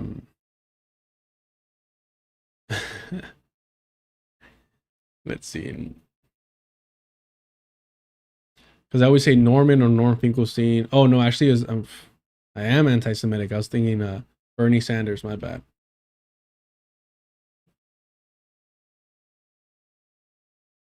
Where he, yeah, here it is. Are prepared to pull the trigger and say, you know what, hey, Mr. Netanyahu, you continue that, you're not getting another nickel in America. Sorry, I don't know why Chrome froze on me right now. Give me 1 sec. There we go. American aid. Why that's so? I guess it has a lot to do with AIPAC. It has a lot to do with the president, I think, who has been deeply emotionally committed to Israel for 40 years. And I think to many people do not understand that the Israel of today is not the Israel of Golda Meir of 20 or 30 years ago. It is a right-wing country, increasingly becoming a religious fundamentalist country, where you have some of these guys in office believe that God told them they have a right to control the entire area. Not a whole lot different, by the way, than what Hamas is saying. Not a whole lot different than what Hamas is saying. And so again, I feel like there's this narrative building of like, wow, like now the Zionist reactionaries are like never before. And yes, shout out to David. Ilham Pape was on the Majority Report talking about neo-Zionism. And again, I think what this is really doing, again, whatever misinterpretations or outright lies and smears about my positions, I think what we're starting to see is European Jews start to distance themselves from what Zionists truly always wanted by trying to present themselves as the more civilized individuals in, you know, contrast to Arab and African Jews. I think that's kind of what we're starting to see the early onsets of. So it's like, oh no, you know, they're the barbarians pulling us to the right and being more reactionary. We were always trying to be a little bit more civil, despite, you know, the original sin of colonization. There was a hope, an avenue there. And that's what even Bernie is highlighting in that conversation. That these Jewish individuals in charge now are acting like Hamas, the Arabs. It's an interesting move that they're trying to play here. And he knew torture was illegal. So he did abolish it. I mean, nowadays, you couldn't even imagine that. It's not even conceivable. Nowadays, the only time that Israel ever prosecutes any war criminals in their ranks is when they intercept communications of ICC prosecutors in an effort to utilize the complementarity principle against the ICC to act as though they're doing a mock trial, basically, to hopefully stop the ICC from further prosecuting their war crimes, which again we'll talk about. I wanted to continue in the epilogue. I want to just return to the Nat Turner analogy, just as a matter of background. When October 7th first happened, the first couple of days, I don't know if you remember. Oh, I remember. Right. The first couple of days, it just looked like a prison breakout. Yeah. And they said about 50 people were killed. And sorry, I just want to highlight, because I was glancing at this piece here. And I know Bukaya, I mean, I understand that. All respect, all appreciation, always great contributions to the Discord.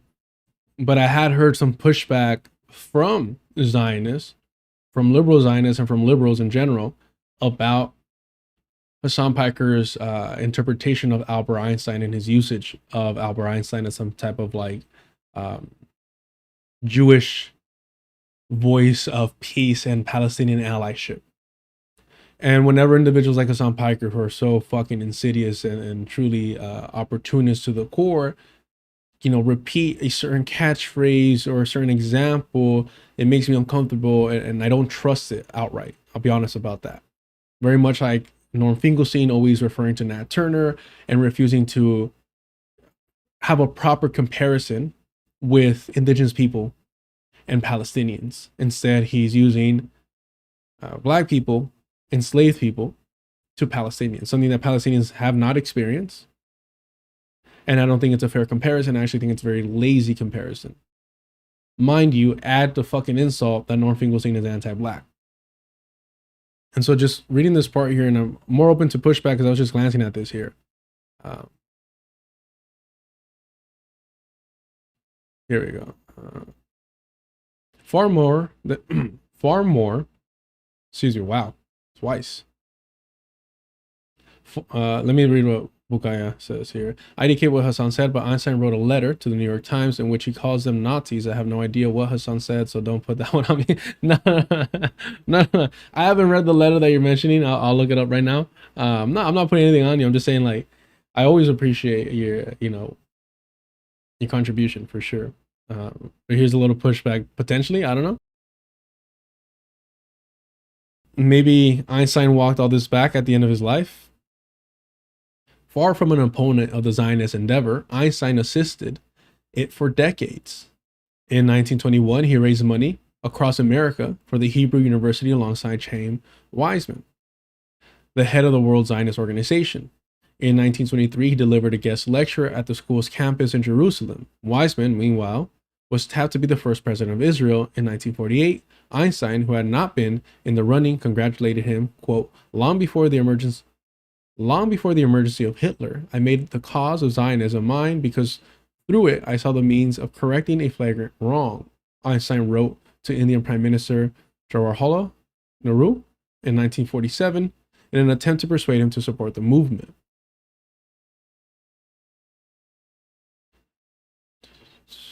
Let me see this one.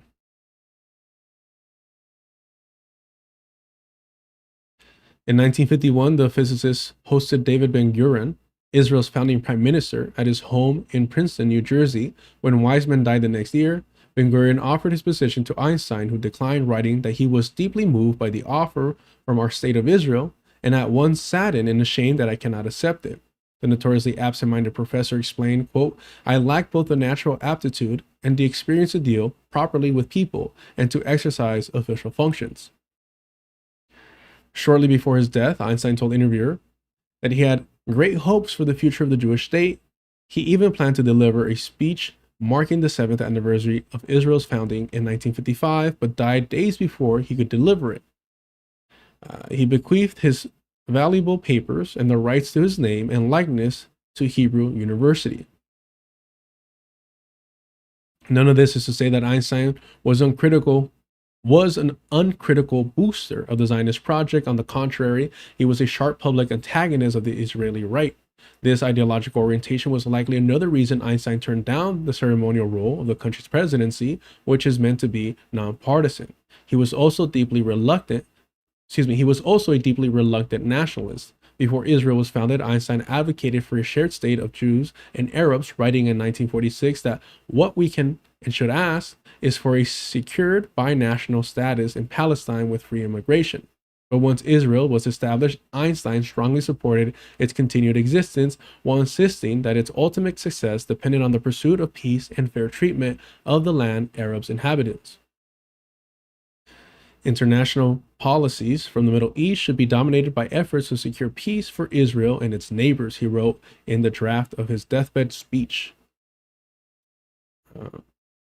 In other words, Einstein wasn't an unapologetic Israeli right or wrong advocate or an ardent anti-Zionist, but something more interesting, a left-wing supporter of Jewish statehood who believed in Israel's necessity, but also the fundamental right for the region's Palestinian citizen. This complex combination of commitments puts him in accord with many, if not most, American and American Jews today, according to survey data. So in other words, he was just a liberal Zionist.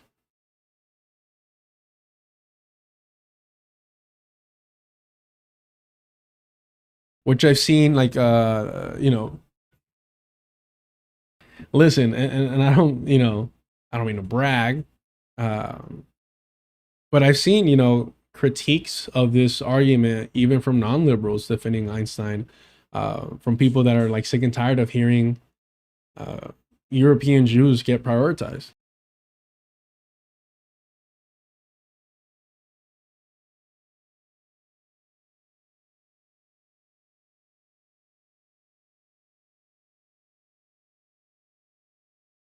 Sorry, y'all. Somebody said that the chat is... Damn, how big does this gotta be then? Chat is frozen.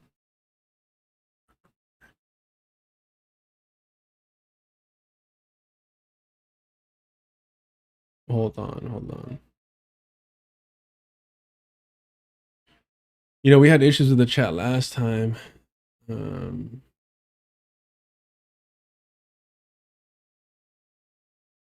Let me try and pull it up once again.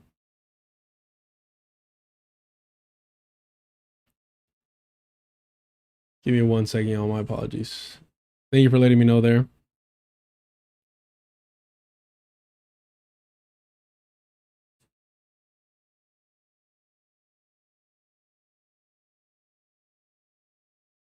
Give me 1 sec.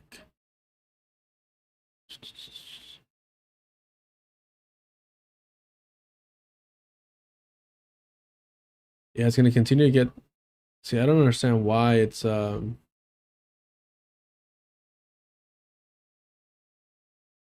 what the issue's going on with this corner of OBS. Like, I really can't.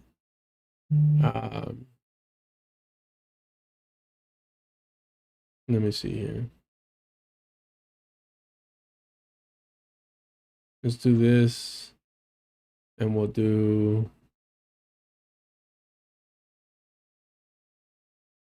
that. Maybe this helps here. Who knows?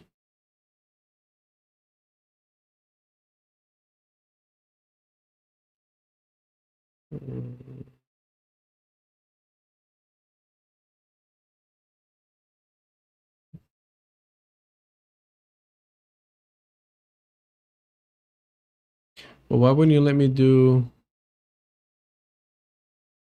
Hold on. There we go. Yeah.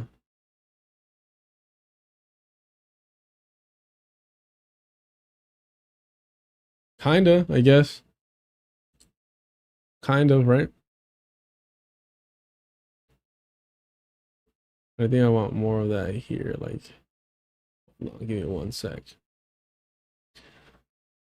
Oh, what the fuck is happening? Hold on.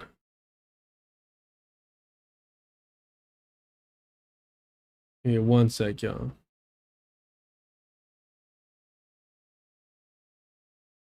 Why is this so bad, man?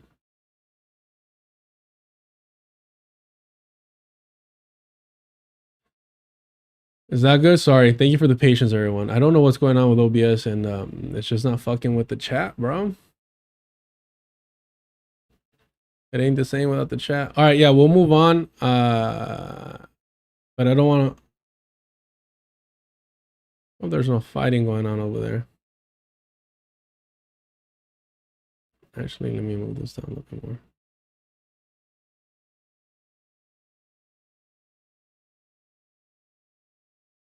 I think that's fine. It is what it is. That was pretty quick, no? All right, that's good. That's good. Awesome. Awesome. Thank you so much. Appreciate y'all. Let's get back to this. All right, let's get back to the interview because I don't have a lot of time. But I don't want homie to feel like I'm not giving him his time and due. Appreciate y'all. Let me find the Discord thing. It's in the general.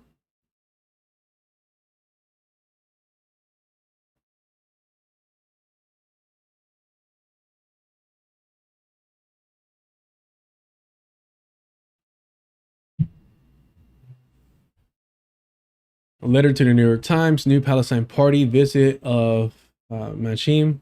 Begin and aims of political movement discuss. To the editors of New York Times, among the most disturbing political phenomena of our time is the emergence in the newly created state of Israel of the Freedom Party.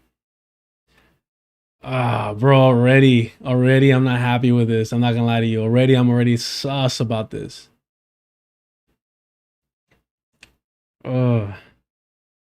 A political party closely akin in its organization, method, political philosophy, and social appeal to the Nazi and fascist parties. It was formed out of the membership and following of the former Orgun Zviya Loimi, a terrorist right-wing chauvinist organization in Palestine. The current visit of, Menachem Begin, leader of this party, to the United States is obviously calculated to give the impression of American support for his party in the incoming Israeli elections and to cement political ties with conservative Zionist elements in the United States. Several Americans of national repute have lent their names to welcome his visit. It is inconceivable to those who oppose fascism through the world, if correctly informed as to Mr. Begin's political record and perspectives, could add their names and support to the movement he represents. Before irreparable damage is done by way of financial contributions, public manifestation in Begin's behalf, and the creation in Palestine of the impression that a large segment of Americans support fascist elements in Israel, the American public must be informed as to the record and objectives of Mr. Begin in his movement. The public avowals of Begin's party are no guide whatever to its actual character. Today, they speak of freedom, democracy, and anti-imperialism, whereas until recently, they openly preached the doctrine of fascist state. It is in its actions that the terrorist party betrays its real character. From its past actions, we can judge that it may be expected to do in the future. So here's my problem with this. And my apologies for not reading the rest of this. To me, it seems like a liberal Zionist criticism of a reactionary party, the Freedom Party, is what he's concerned with. He's not admonishing or calling for decolonization in any way. This is no different for me than somebody being critical of Benjamin Netanyahu.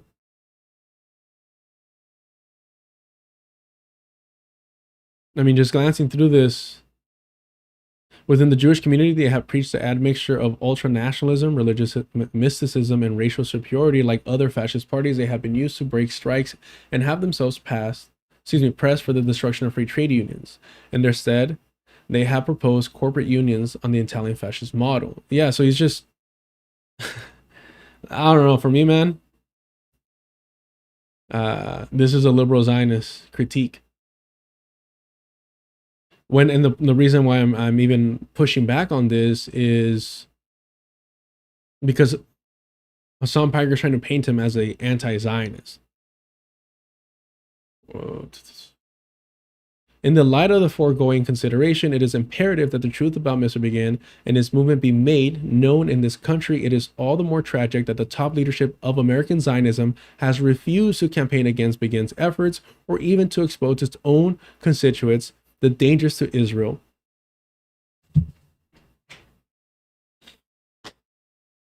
Mano, thank you. Thank you. But I mean, I know you're not backing him, but look what he's saying. That it is tragic and its own constituents the danger to Israel from support to Begin. The danger to Israel.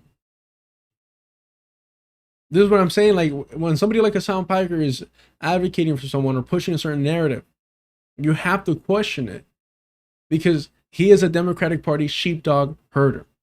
That's what he's there for.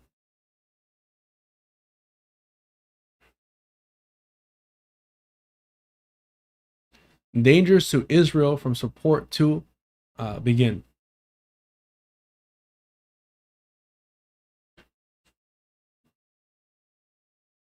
No. Again, the position that Albert Einstein is an anti-Zionist to any regard is wrong. And what I'm saying is, I would have never even looked at this if I hadn't heard Hasan Piker saying it. Begin? Okay. I'll believe you, Ode, but that's wild. All right. But thank you for that. Sincerely.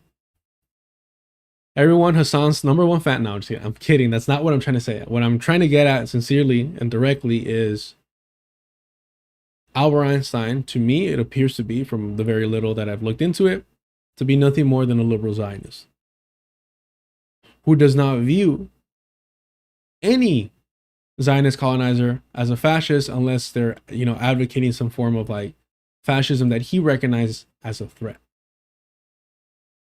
But let them be a threat to Palestinians, and suddenly it's not that big of a deal. Of their early notes and Candace Owens' career, as well as Nick Fuentes, actually got a lot of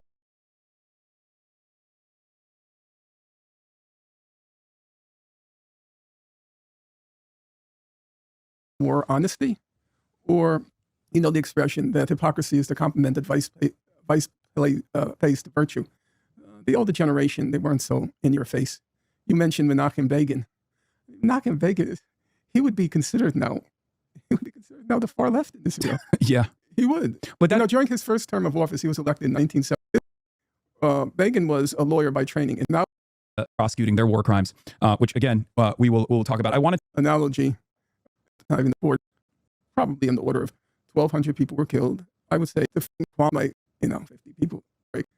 The first couple of days, a mock trial, basically, to hopefully stop the ICC from further prosecuting their war crimes, which again we'll talk about. I wanted to continue in the epilogue. I want to just return to the Nat Turner analogy, just as a matter of background. When October 7th first happened, the first couple of days, I don't know if you remember. Oh, I remember. Right. The first couple of days, it just looked like a prison breakout. Yeah. And they said about 50 people were killed. And, 50 people, that's not even the blink of an eye. So I immediately made my sentiments known that I supported. I also remember that. The prison breakout. And I had no qualms about it, no compunction. But then it became clear that something much bigger happened. When something much bigger happened, it was not, it was hard to try to think it through, to figure out, well, where do I stand? Probably in the order of 1,200 people were killed. I would say it's the evidence is background. When October 7th first happened, the first couple of days, I don't know if you remember. Oh, I remember. Right. The first couple of days, it just looked like a prison breakout. Yeah. And they said about 50 people were killed. People were killed. I would say it's the evidence is pretty clear. About 850 were civilians. Yeah. And of those 850 civilians, as of now, I've read all the available material, overwhelmingly were killed by Palestinian militants. Yeah. So that's a large number. You can't get around that. That's a large number. When Sabra and Shatila happened in 1982, the massacre in Lebanon, the initial numbers that came out, they turned out to be low. The initial numbers that came out were about 800 Palestinians were slaughtered in Sabra and Shatila. In fact, it was probably closer to 2,000. But even when 800 came out, that was considered a very large number. Yeah. And then if you're from Egypt, when Sisi came to power, he committed the massacre at Rabat Square with the nonviolent protesters. And the estimate by Human Rights Watch was about 1,000 were killed. And that was seen as it was the largest single massacre in Egyptian history. So that seemed a large number. Yeah. And now I'm faced with about 850 civilians killed on October 7th. I mean, how are both of these fuckers liberal Zionists? I mean, they're just Zionists.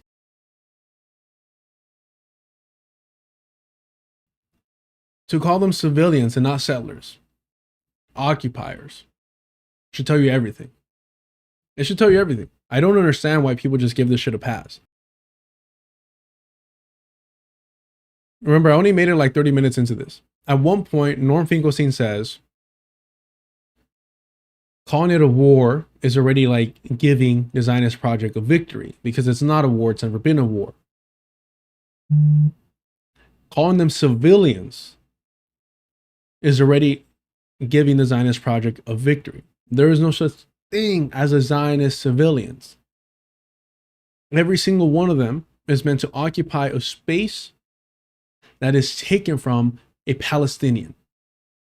Every single one of them, with no exception, is meant to take the place of a Palestinian.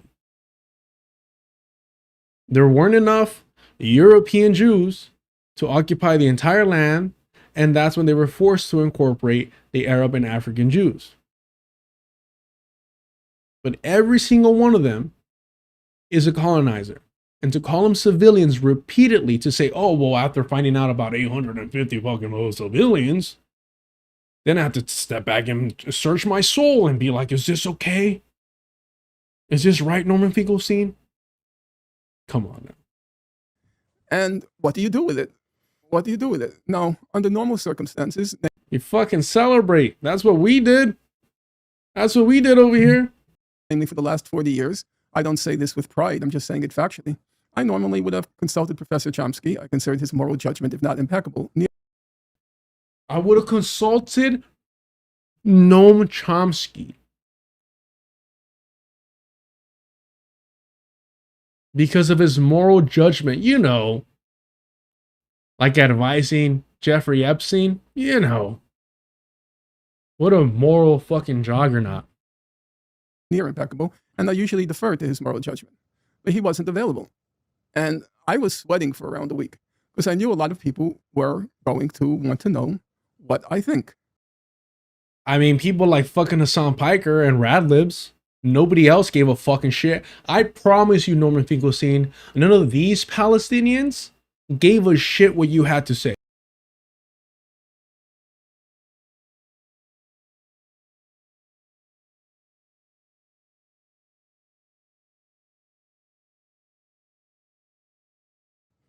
And I was torn.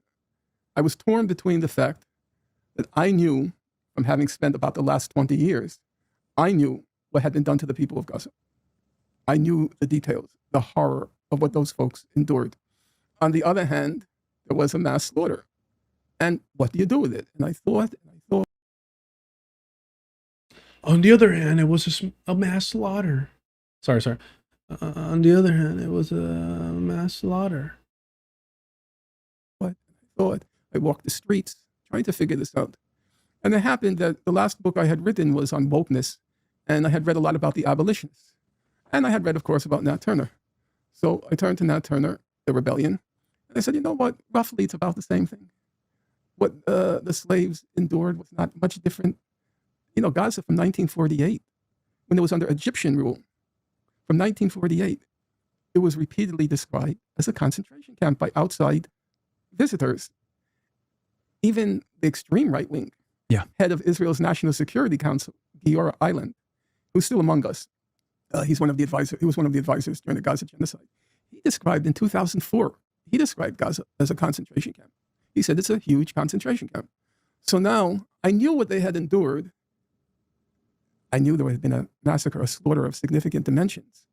And then what do you do with it? I saw Nat Turner Rebellion seem more or less analogous. The first order, kill all white people.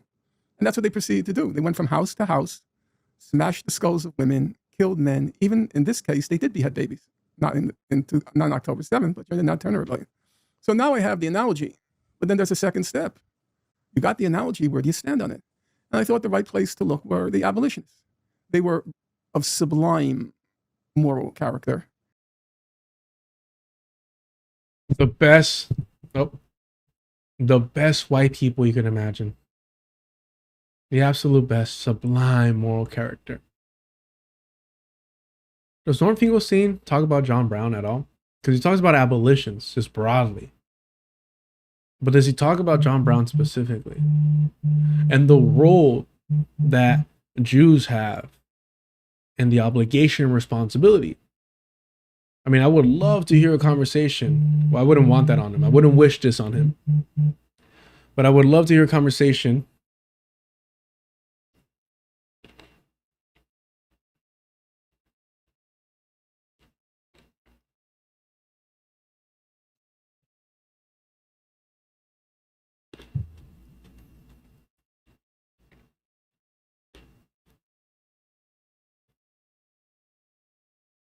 I voted for Kamala Harris. You got a problem?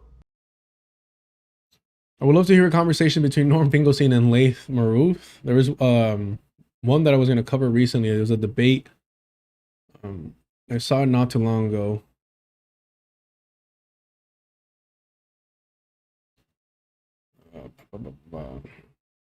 It was Laith and this rabbi. Yeah, man.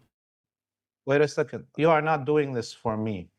You are doing this for yourself. According to Light Maruf, I'm not more than a Zionist soldiers. Jews are willing to die for everything. The liberation of anything on this planet, except the liberation of Palestinians, Arabs, and Muslims. Jews die for what they believe in, but they don't die for Palestine. I'm, as a Palestinian nationalist, I do it for the Palestinian people. And I actually do not owe you a thank you. Do we know any Jew in historic Palestine that is hiding Palestinians from being victims?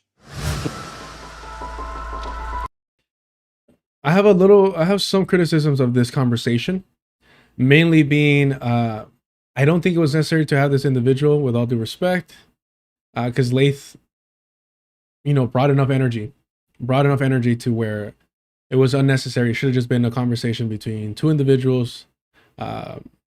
It's unfortunate that Laith was forced to speak to this rabbi here, but if we're talking about white saviors, about arrogance,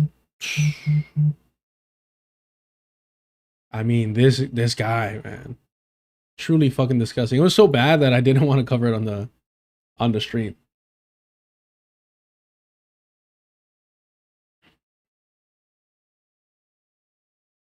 And the victimhood too. He's like, oh, I guess I'm just like the IDF, huh? They were courageous, they were consistent, and they were very smart. You don't get people smarter than Charles Sumner, Frederick Douglass. They were really impressive. And when I went back to read their writings, what became very clear was they would not condemn Nat Turner. Yeah. They would not. They condemned the white system that forced Nat Turner to do what he did, the coercive system that created Nat Turner. And then I felt, okay, if I'm wrong, then the white abolitionists and black abolitionists, they're wrong. Including Frederick Douglass. Frederick Douglass is an interesting case. Yeah. Because the abolitionists were against violence. Yeah. They believed in what they called moral suasion. But Douglass described Nat Turner as one of our glorious martyrs, one of our revolutionary fathers. Same thing, W.E.B. Du Bois. Yeah. They all acclaimed Nat Turner. And what's also interesting is the black people at the time, they did not condemn Nat Turner. They were exactly. Well, I know that from your book. Yeah. He came to occupy a place in African American folklore, and he became a folk hero. They would refer to him as, quote, Old Nat's War. Old Nat's War. Because they understood whatever the methods, whatever the horrors, and as you quoted William Lloyd Garrison, he recognized horrors occurred. But where did it come from? Ultimately, what was its deep source? Its deep source was the desire for freedom, the struggle for human dignity. Maybe it was wrongly expressed, but there's another question. What option did they have? What option, if you're speaking honestly, what option did the people of Gaza have? They tried diplomacy. They tried international law. They tried nonviolent civil resistance. They tried everything. And it was all a dead end. And as you probably remember, by October 6, 2023, the only game in town was, would the Saudis join the Abraham Accords? Yeah. Gaza had been forgotten. Well, and then the rest is, so to speak, to quote the cliche, the rest is history. Yeah.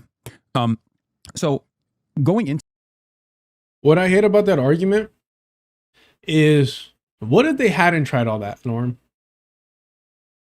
Norman Finkelstein? What if they hadn't tried all that? What if Palestinians just went straight to armed struggle, armed resistance,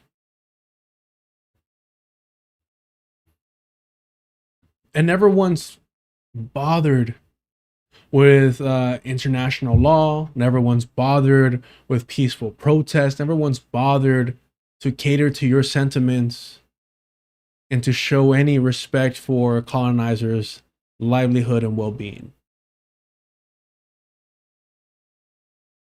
What then? And it makes me wonder, and it should make you wonder why it is that Norm Finkelstein, has he ever spoken about Ghassan Kanafani? Or, I don't want to just harbor on him. There's so many more of the Palestinians. The reason why specifically I'm highlighting him is because there's no way that Norm can say that he hasn't heard of him. In fact, since he spent 4 decades studying this, Norm Finkelstein, mixed up my liberal Zionist, should be able to name every Palestinian leader. The same way that he names every fucking Zionist leader, even their philosophers, and just fucking glorifies them. You'd think, right? That would track, wouldn't it? So why doesn't he engage with them? Why doesn't he bring them up? Why doesn't he reference them? Well, because he doesn't think they're worth it. He doesn't think that they're intellectually serious enough for that. Mind you, he only brings up Edward Said to highlight that like he knew him and that he was like homies with him and they were friendly. That's the only reason he brings him up, to hype himself up. into this analogy a little bit further, because you brought up the fact that binationalism was destined to fail from the start, given the supremacist attitudes from early Zionists, doubly supremacist considering that there's the European colonialism aspect to it, but then also Jewish supremacy directly. I agree with that, but we live in the United States of America, which is a country that is objectively white supremacist in its fundamentals, and yet we now live in a country that has obviously a very complex history and still continues to struggle with offering any kind of real restitution to Black Americans, and yet I always go. Hold on. No, wait. I know, chat. Hold on.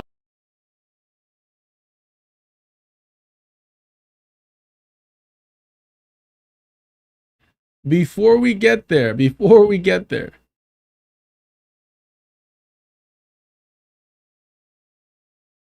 again, this is why I hate the Nat Turner example. Because of the white babies that were brutalized. I hate the Nat Turner example because, with all due respect, you need to compare indigenous people to indigenous people in this situation. And notice how now the question is about the progress that Black Americans have made. And we'll talk about that, don't get me wrong. But Hasan is not bringing up the situation that indigenous people find themselves in. That's all I want to just focus on for a brief moment. That this is done on purpose. That Norman Finkelstein was pushing this Nat Turner comparison. And in reality, all he was doing was normalizing the continued existence of the U.S. settler colonial project itself.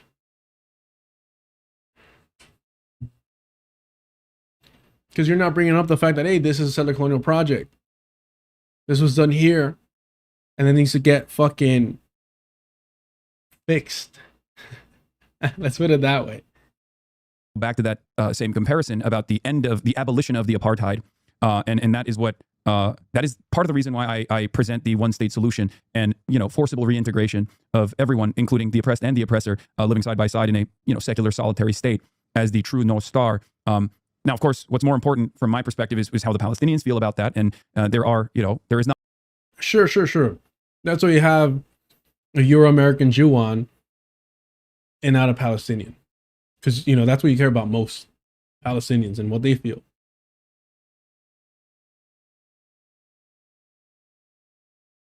Now, of course, what's more important from my perspective is how the Palestinians feel about that. And there is not that big of a commitment to a one-state solution. I think for the most part, historically, it's always been a two-state solution. There are additional complications that come along with that. But if we're just simply talking about the morality of it, or maybe even pie in the sky idealism, the reason why I believe in the abolition of the occupation and the apartheid, with of course I'm sorry, the abolition of the occupation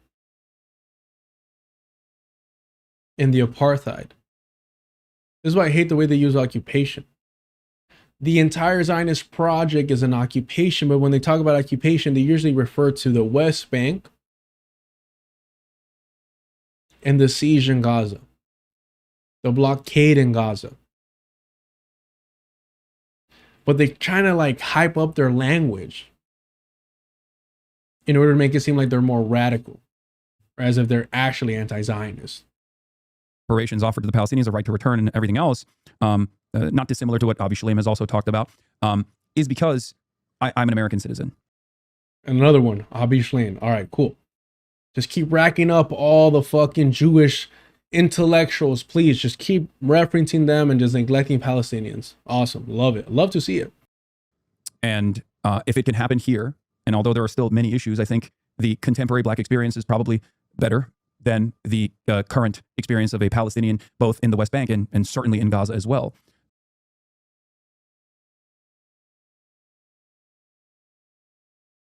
So because the current position of Black Americans, sorry. Let's do it right.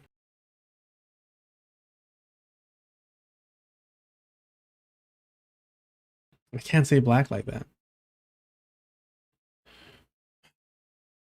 So because Black people might be in a better situation currently than Palestinians in Gaza or in the West Bank, that's enough of a reason to pursue this liberal approach, this liberal solution.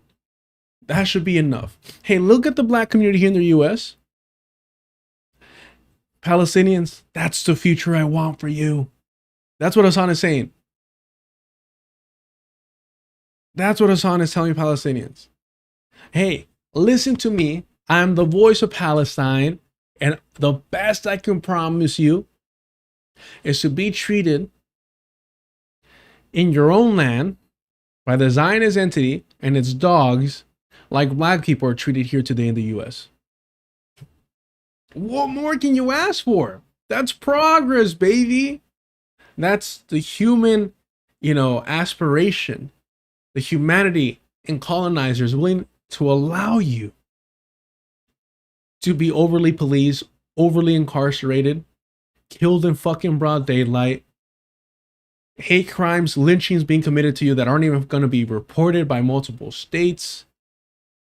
I mean, listen, I know my chat is predominantly white, and I know my chat is predominantly fucking wealthy as fuck, much like Hasan Piker's audience. But if there's some of you that might have an idea of what it's like to be a Black American in the US, don't you feel like you want that future for Palestinians? Don't you want to offer that to Palestinians as a sense of hope as they're going through genocide, as they're going to occupation in the West Bank? I mean, if I were y'all, I wouldn't be selfish, and I would share some of the glory that you're experiencing. Fucking ridiculous, bro. To say this as a fucking white person, bro. The current experience of a Palestinian, both in the West Bank and certainly in Gaza as well. So I feel like that is a path towards progress. It would require tremendous amounts of outside pressure from not only the international community, specifically the United States of America, American Jews as well, with connections back to Israel, familial connections. But that is what I believe. You're saying that is not possible because Zionist fascism is far too powerful of a force in Israeli society. I wouldn't use the word fascism only because I voted for Kamala Harris. You got a problem? Gio, thank you for the super chat. Hasan wants Palestine to be Cyprus. Slit down the middle and normalize partition. Yep.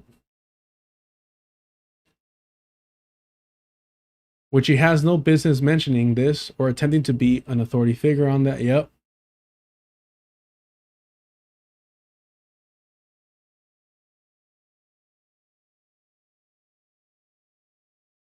What's going on here?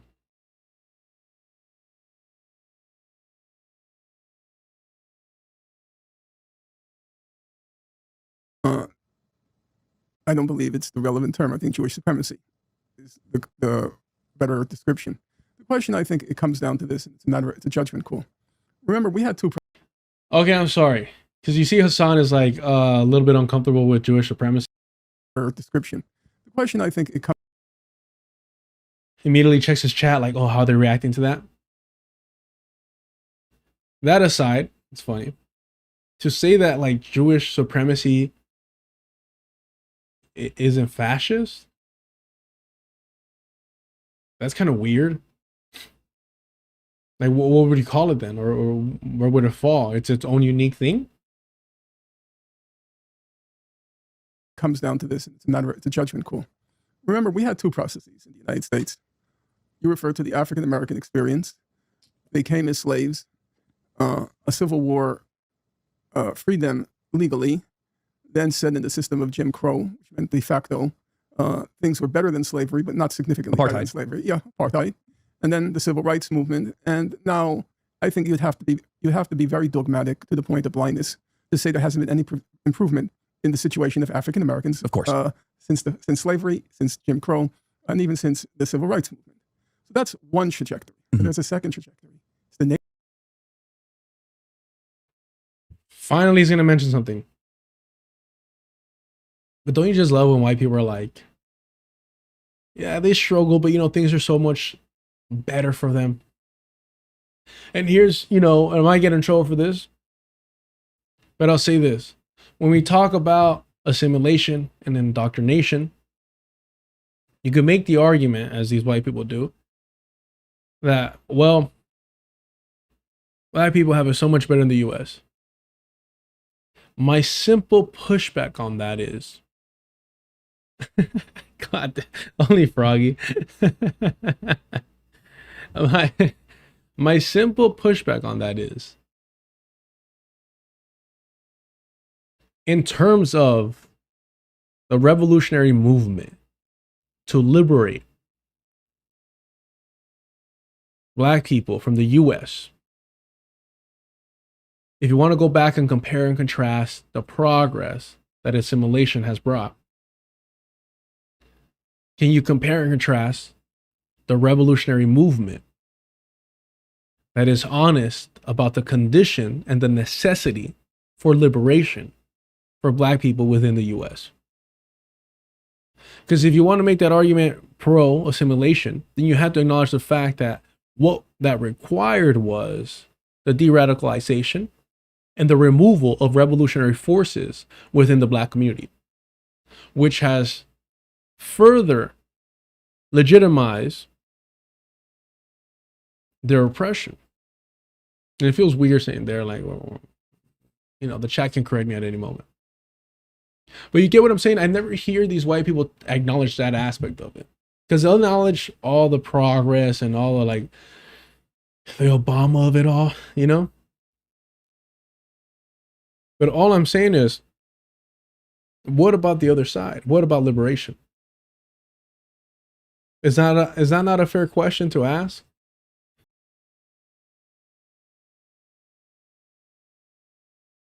Assimilation is capture. We're moving further away from liberation by assimilating. I mean, tell me if I'm wrong. I just never hear that other side of this argument. It's always consistently things have gotten better. And all I'm asking is, at the price of what? Native Americans.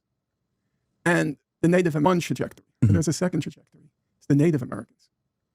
And the Native Americans, it turned into a zero-sum game.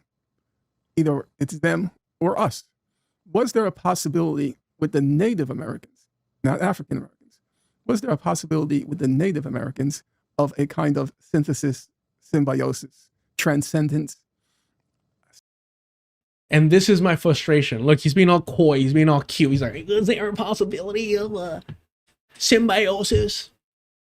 Who the fuck talks like this, bro? Of a kind of synthesis, symbiosis. Synthesis, symbiosis. Transcendence. Transcendent. Look at him. What the fuck is wrong with these people, bro? He's giddy. He's fucking giddy. Why? Why does the genocide of indigenous people? Why does their forced relocation, ethnic cleansing into reservations, and even removal from those spaces, isolation, neglect, oppression, discrimination? Why does it make you react this way? What the fuck is wrong with you? And of course, Hasan isn't gonna like bring this up and like, oh, why the fuck are you smiling? Why are you licking your fucking lips while mentioning this? I mean, if you didn't know what they were speaking about, and somebody said, oh yeah, they're talking about genocide, wouldn't you feel uncomfortable with this fucking image here? I mean, this motherfucker looks like he just slipped somebody something in their drink, and he's just waiting for them to take a sip. That's what he looks like right now. And so this entire time I've been saying, why the fuck have you been using Nat Turner as a comparison here? Out of laziness. Out of fucking laziness. Because he was writing a book, I'll burn that bridge when I get there, by Norman X. Finkelstein, in order to try and do that Jordan Peterson shift into the reactionary fucking movement. And it fell flat. He was a little too fucking late. And he said it himself, I had given up on Palestinians. I was on to a fucking grift. I was going to align myself with the Jimmy Dores, the Tucker Carlsons. Fell flat. Nobody gave a fuck. You're too boring. October 7th happens. And now Norman Finkelstein is back on fucking prime time with Piers Morgan. And he's using this example of Nat Turner because he just finished reading, or writing, excuse me, a book disregarding any modern Black studies contribution or exposing of the opportunists, like Ibram X. Kendi, right? Which there's plenty of. Again, go check out his conversation, a couple years old now, with Dr. Jared Ball on I Mix What I Like. All Dr. Ball had to do was ask very simple and direct questions, and Norm just fucking grabbed the rope himself.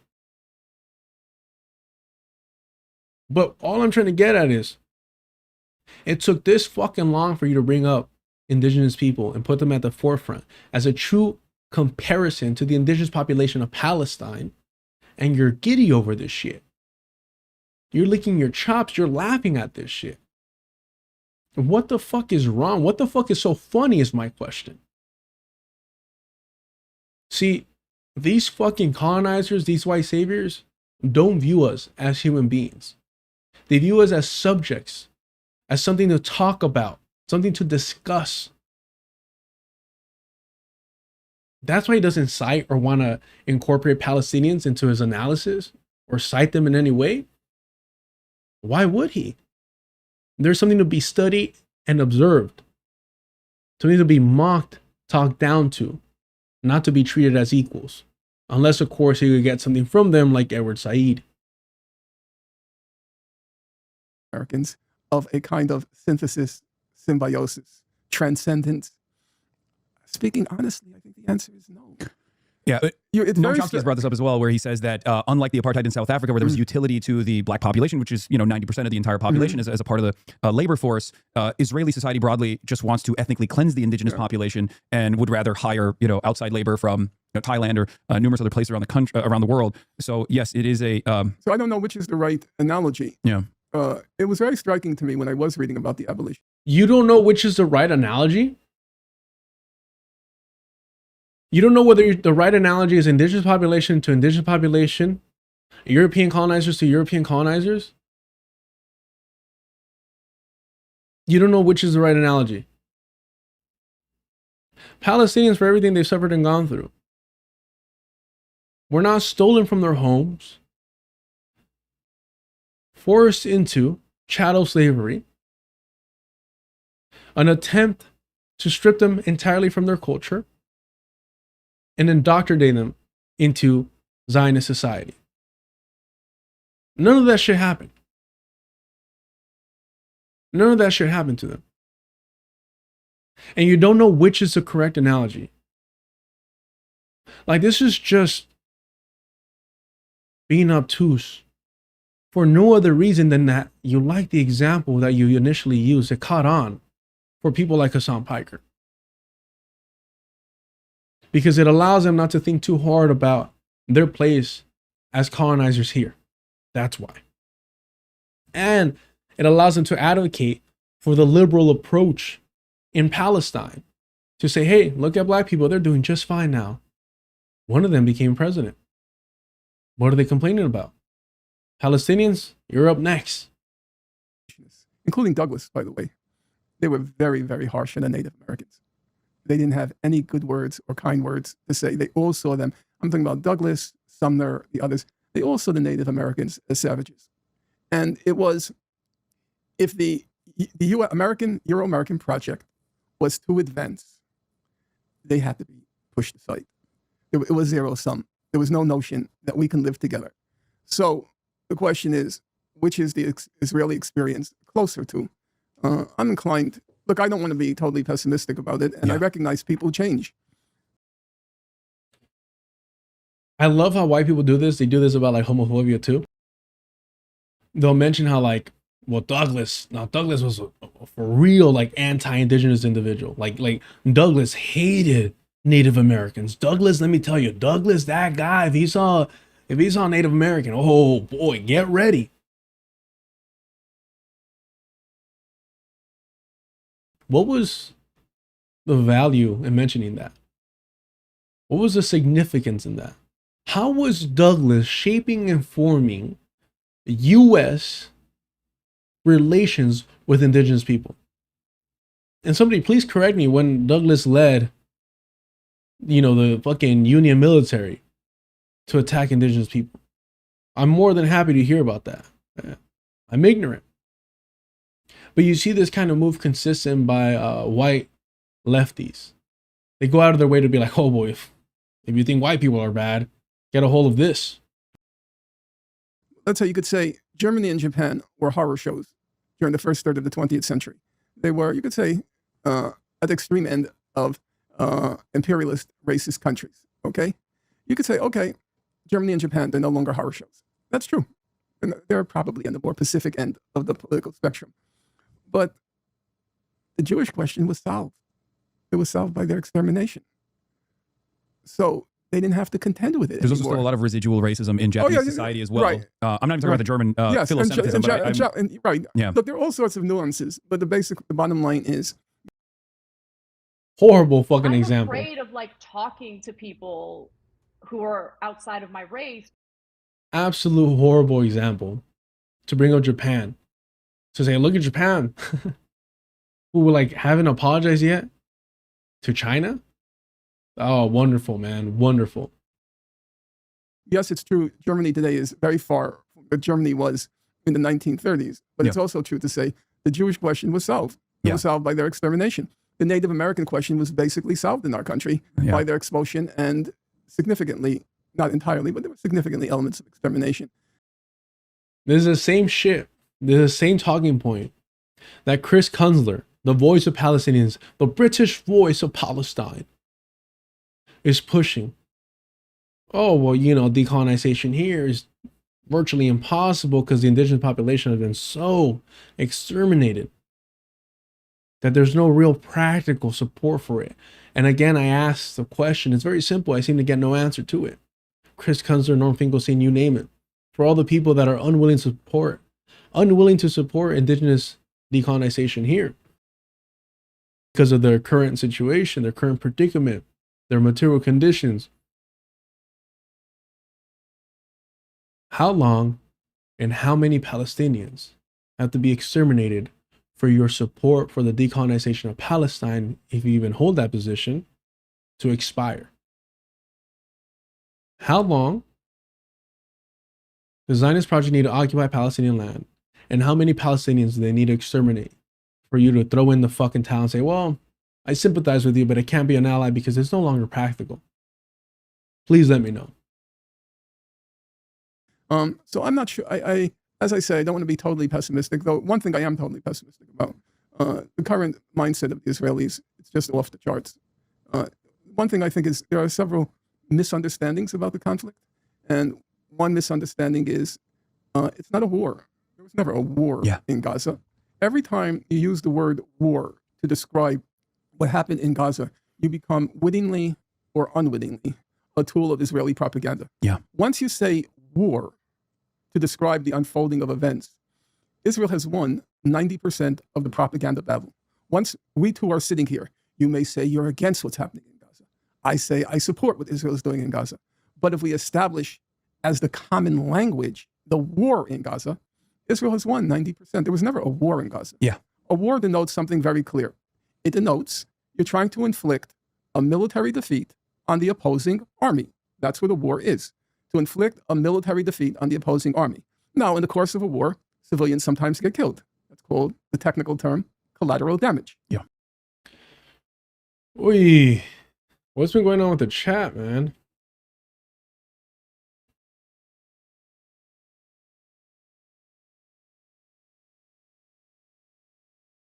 Mic checked. 1, 2, 3. All right, we're good. We're good. Chat, you're still alive. On Chrome, it just crashed out, but on Firefox, it's still good. All right. So, this is hilarious. Immediately in the same sentence, we cannot call it a war because then the Zionists win. But we could call them civilians, not settlers. How is that not a victory for colonization? How is crying about 850 colonizers and calling them civilians, meaning that they're innocent non-combatants? How is that not a victory for them? Well, so virtually every war, but not every war, but virtually every war has a terror component. That is, you're targeting the civilians in order to break the will of the other side. But even when you have a terroristic component, the goal is to inflict that military defeat. A genocide is kind of just the opposite. The goal of the genocide is to exterminate the civilian population. Yeah. It's not collateral damage. It's not even a secondary component like in terror bombing. It's the goal. And defeating the military in a genocide is completely secondary. You're not trying to defeat the military in a genocide. You're trying to extinguish the whole population. Yeah. So if you take the case of Gaza, I know there are a lot of people on the left who like to say, Hamas is resisting and Hamas has put up a resistance and Israel hasn't achieved its aim. That's just fantasy. If I were to ask you, you followed events closely.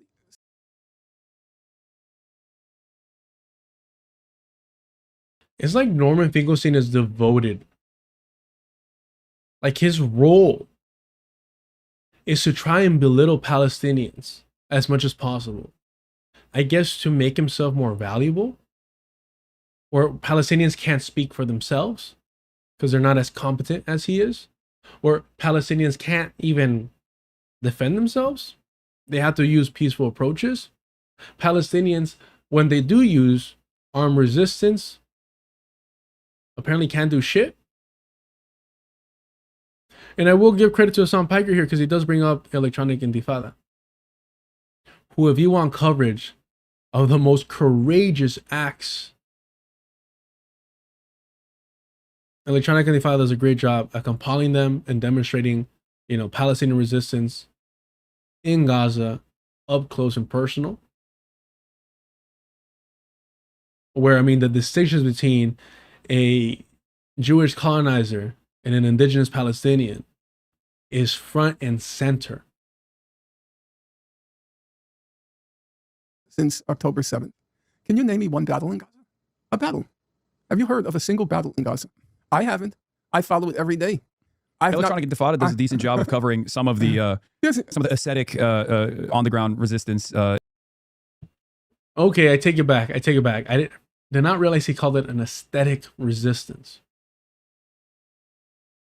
Do you understand that they're both belittling Palestinian armed resistance? You know, the people risking their lives. You know, the people that were keeping Zionist hostages alive in order to achieve their goal of having a trade between hostages. You know, just referring to it as aesthetics, referring resistance, when the IOF is afraid to go into Gaza, and that's why they depend so heavily on drones and bombardment. When Yahya Sinwar is in the fucking front lines, fighting to his fucking dying breath as an aesthetic. They do not respect Palestinians in any fucking regard. Norman Finkelstein despises Palestinians, and if you do not accept that, if you do not acknowledge that, if you do not recognize that, then you're gonna get played every time by these liberal Zionist Jews, every single fucking time. As well as these slithering, insidious opportunists like Hasan Piker, nothing more than a democratic sheepdog. The way that they speak down on Palestinians who grew up in a fucking nightmare and still have the love in their hearts to risk their lives for their people and for their land, for liberation, as simply aesthetics, to dismiss them offhand while you're sitting in your multimillionaire mansion in West Hollywood, while Norman Finkelstein's biggest sacrifice was being denied tenure, and he won't shut the fuck about it. He won't shut the fuck up about it. He just can't. He can't help himself. Instead, he's crying about how he's been replaced and displaced by Palestinians, and he's not allowed back on democracy now. That's your fucking sacrifice. That's the cross that you were fucking put up on. Forget about Jesus Christ. Who cares about that Jew? Look at Norman Finkelstein. He's the real martyr here. Absolutely disgusting. And look, it's not the first time he's done it either. It's not the first time he's done it. Who can remind me of that when Norman Finkelstein was speaking on one of the leaders of Hamas?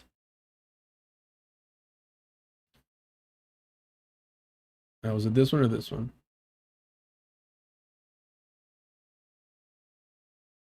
I think it was this one. Maybe. Let me see. No. Hold on.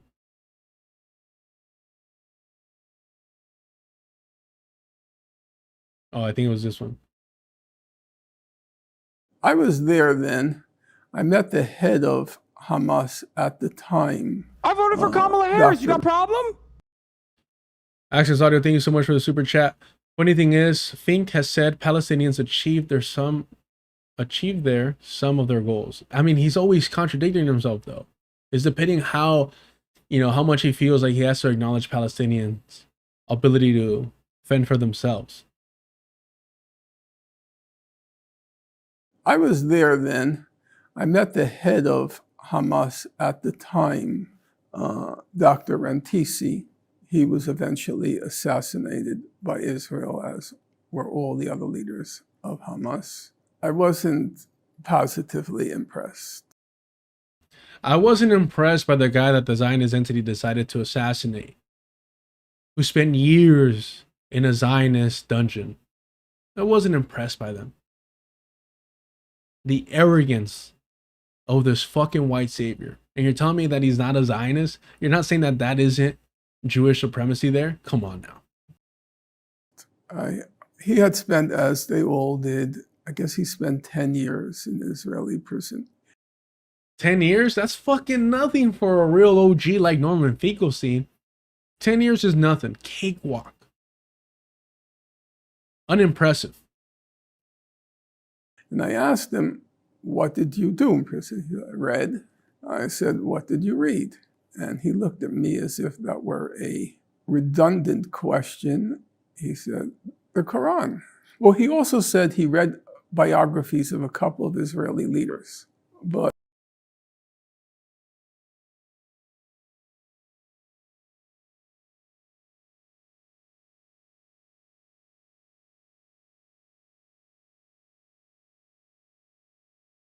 Sorry. So he spent 10 years, a decade, in a Zionist dungeon, and I think we can all agree that he was probably being tortured physically and psychologically. And so he's reading the Quran. The leader of Hamas, or one of the leaders of Hamas, a group that has succeeded in providing Palestinians with the inspiration and material results that they've, can support. And a lot of that has been very critically, whether you're comfortable with it or not, based upon the Muslim faith. That's just a reality. Whenever you see these tragic videos of Palestinians being exterminated, and you see their surviving family members, I mean, I don't know how you watch that stuff without fucking breaking down. And the thing that they're holding on to, the thing that keeps them sane, keeps them pushing forward, is their fucking faith. Is their faith. Excuse me. So to belittle that, to downplay that, to disrespect that, by a Jewish European at that, inexcusable, but unsurprising, of course. well, he also said he read biographies of a couple of Israeli leaders, but I thought to myself, this is not the mental universe that the moment requires, that the struggle requires. Norman Finkelstein said, this is not the mental universe that this moment, that the struggle requires. And he's not a white savior. And he's not a white savior? Please tell me how. There is no sarcasm. There is no joke. This is pure white savior delusion. And he's being glorified by Hasan Piker. Makes perfect sense. One of the things about Nasrallah, the late leader of Hezbollah, he was a voracious reader, and he read the Israeli press every day. He knew everything that was going on in Israel. And of course, as white people do, they pit us against each other. They compare us. Because again, we are something to be studied, right? Whether it is our physical attributes, looking at a combine or something like that, some tryouts, whether it's our intellect. We're always subjects to be studied for them and for their judgment to be passed on to us as they sit comfortably sacrificing, risking absolutely fucking nothing. But no, please go buy his new book. Elements, but you're right. It's not like a real battle. I believe it's fantasy. Yeah. And the problem is, it's not just fantasy. It feeds the Israeli propaganda. Because there you go. Highlighting what the Electronic Intifada does, highlighting Palestinian resistance, how the IOF is terrified to go in there, feeds into Zionist propaganda. You see what I'm saying? Resisting, occupation, fighting back, all it does is feed Zionist propaganda. Just lay down your weapons. Do not fight back. Show them your belly. Show them your belly. And that's how you fight Zionist propaganda. This is why I'm saying that this motherfucker has blood in his hands for pushing the so-called quote-unquote peaceful, non-violent March of Return, right? And now, I'm not being critical of Palestinians that decided to take this on and advance this and put their lives on the line for it. What I'm being critical of are these people that get to sit comfortably at home with their knees and their bodies safe and are cheering that shit on. Because they can keep saying Hamas is not yet disarmed. We won't leave Gaza until Hamas is disarmed. And you give them a pretext. You give them an excuse to protract the genocide. As if Hamas putting down their weapons would do what? What would it do? In Norm Finkelstein's mind, what would it do? What would it change? Would suddenly the Zionist entity be like, well, fuck, they put down their weapons. We have no more excuse. We have no more pretext. I guess we got to go now or else we're going to look like hypocrites. God forbid we do that. Makes no fucking sense. Unless, of course, you realize that Norm Finkelstein does not want the liberation of Palestine. Norman Finkelstein does not want the liberation of Palestine. What Norman Finkelstein wants, just like Peter Peinart, just like Sam Cedar, just like every other fucking liberal Zionist Jew, they want the liberalization of the Zionist project. That's what they advocate for. That's what they want. It's as simple as that. It's never been complicated when it comes to them. Prime example here. I don't agree with the slogan, from the river to the sea.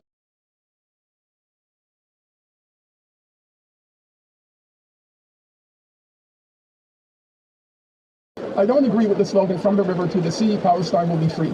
It's very easy to amend and just say, from the river to the sea, Palestinians will be free. So he hears a decolonial slogan, from the river to the sea, Palestine will be free. Palestine will be free. The entirety of the land.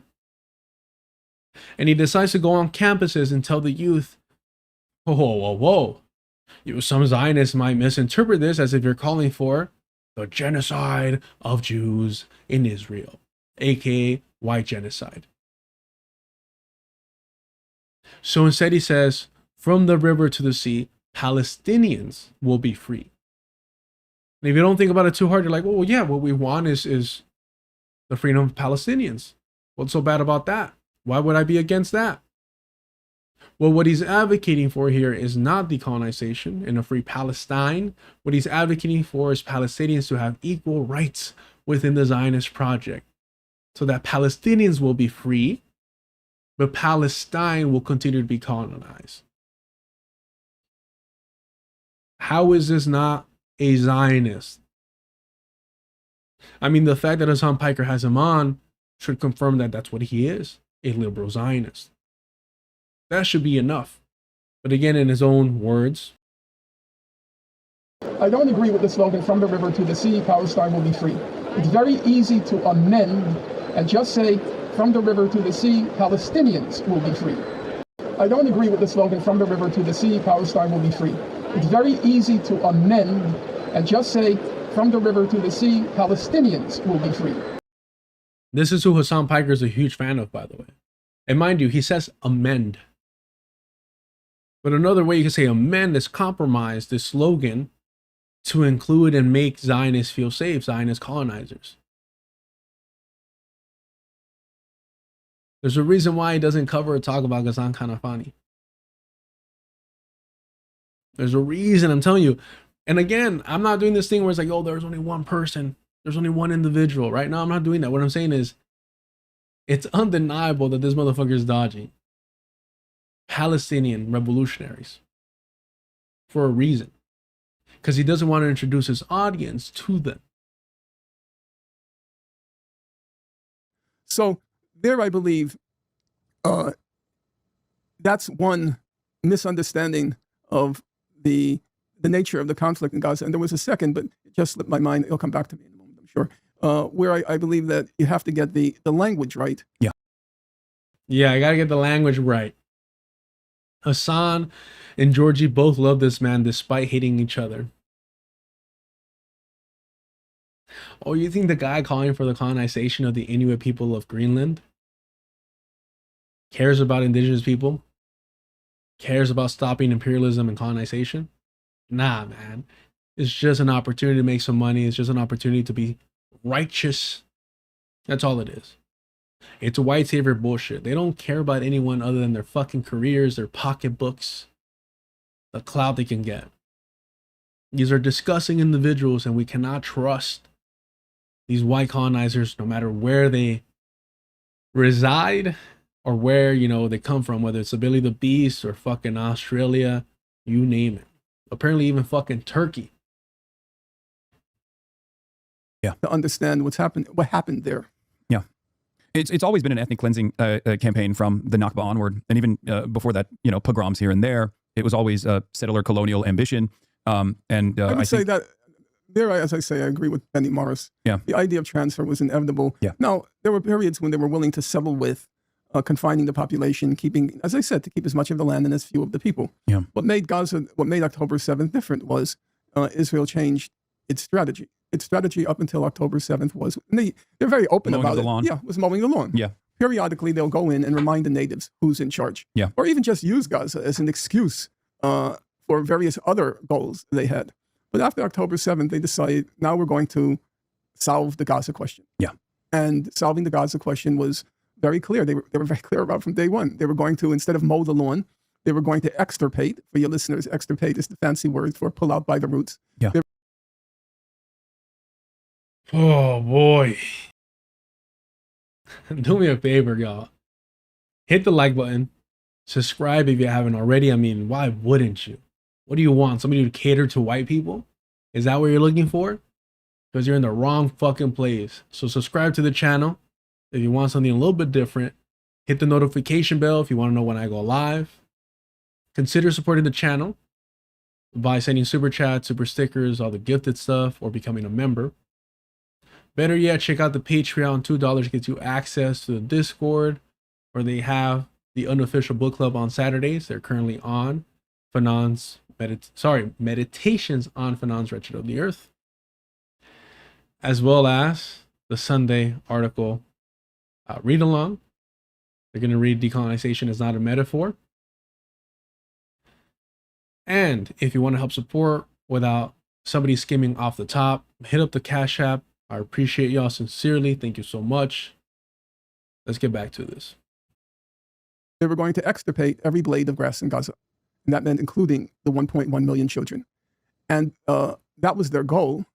And then their means, their method of carrying out this massive ethnic cleansing, the means was genocide.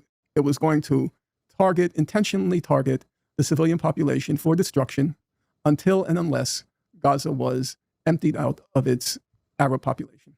Can I ask you something about October 7 in particular? Because there's two different schools of thought on this, where some people have... Hold on, chat. I forgot something very important. Tengo un poco de arroz con leche. So let me go grab that because I want to eat. I forgot I was craving that. I had some champurrado this morning con unas pan dulce. I guess now it got really popular, the conchas. Sabor a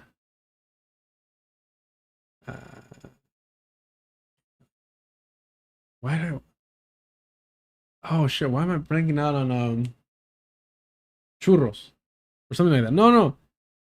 I don't know what the flavor is. I don't know what I'm gonna get. I'm gonna get something. I need a snack. I'll be right back, y'all. Appreciate y'all. Give me one sec here. Let me pull something up. Yeah, shout out to Diallo, man. The goal is to one day to be able to just, you know, flow on the mic the way that he has. Actually, I know what I should pull up.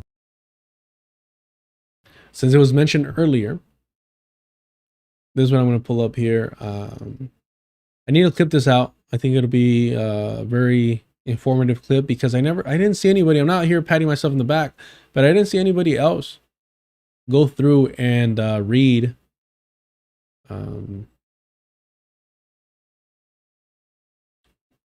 A Trial of Soap at the time, which was a heartbreaking read, and I hope I could finally quickly.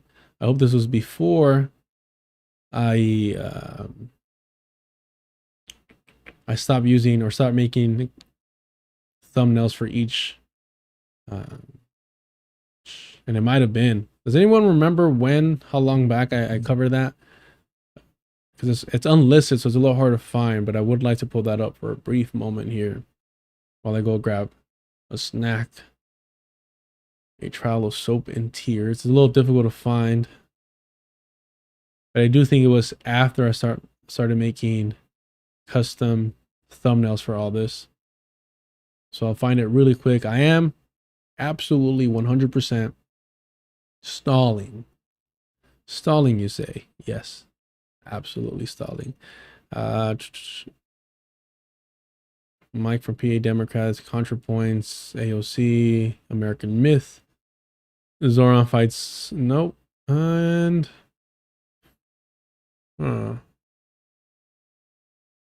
I guess not, man. This is a lot more recent than I thought. Or maybe it's further back. Yeah, my apologies, y'all. I thought I had this.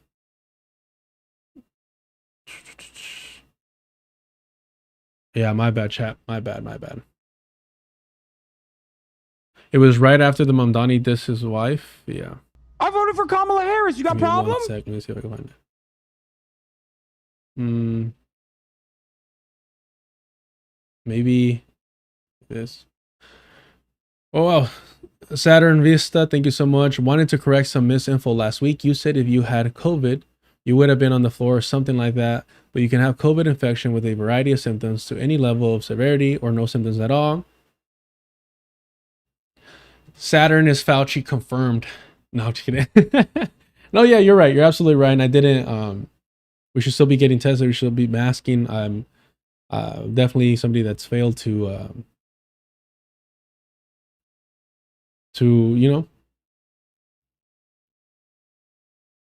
to act accordingly and responsible with that.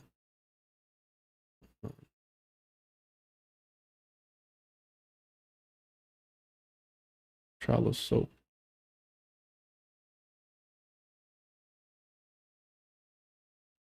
I mean, I'm typing in soap here and I'm not finding it. Damn. Mid-April. I mean, everything I say is half joking, which is not good. It's not good. It causes a lot of uncomfortable moments. But yeah, my bad, y'all. I gotta go. Let me go grab that. Oh yeah, found it. Right on time. Thank you so much, y'all.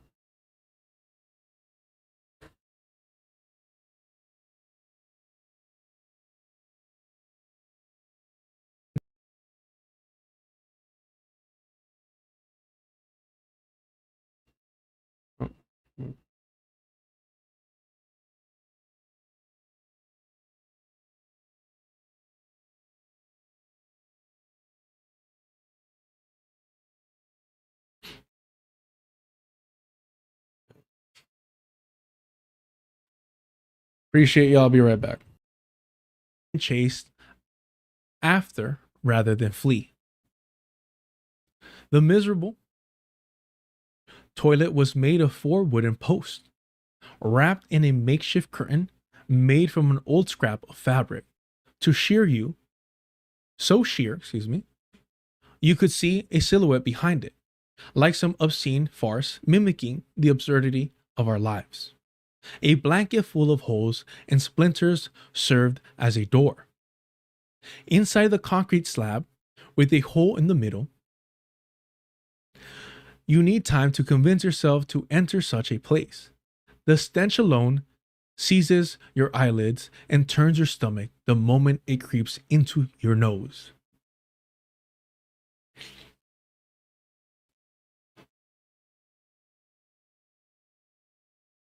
I thought about going to the damn distant public toilet.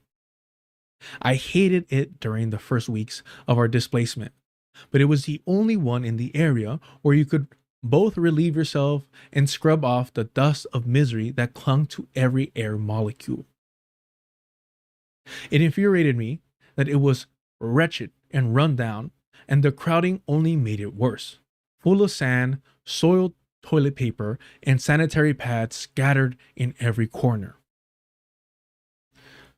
My imagination recoiled from the routing of going to this woman's public toilet, about 50 meters from our tent.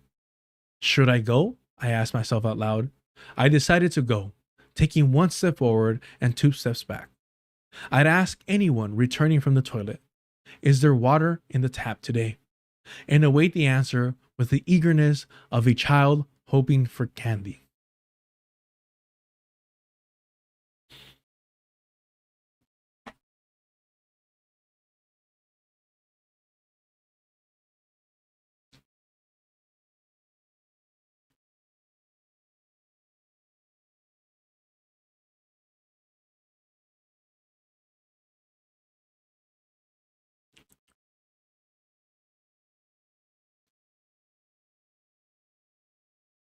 You have to hurry before it runs out. Or more often, there isn't any.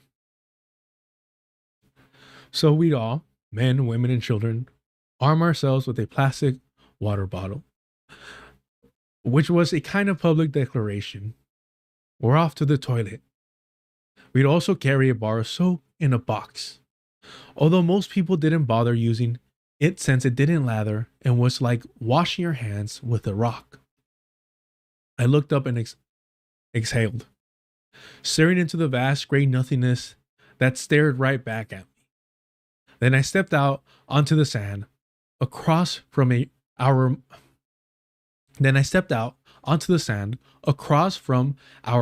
ramshackle displacement camp.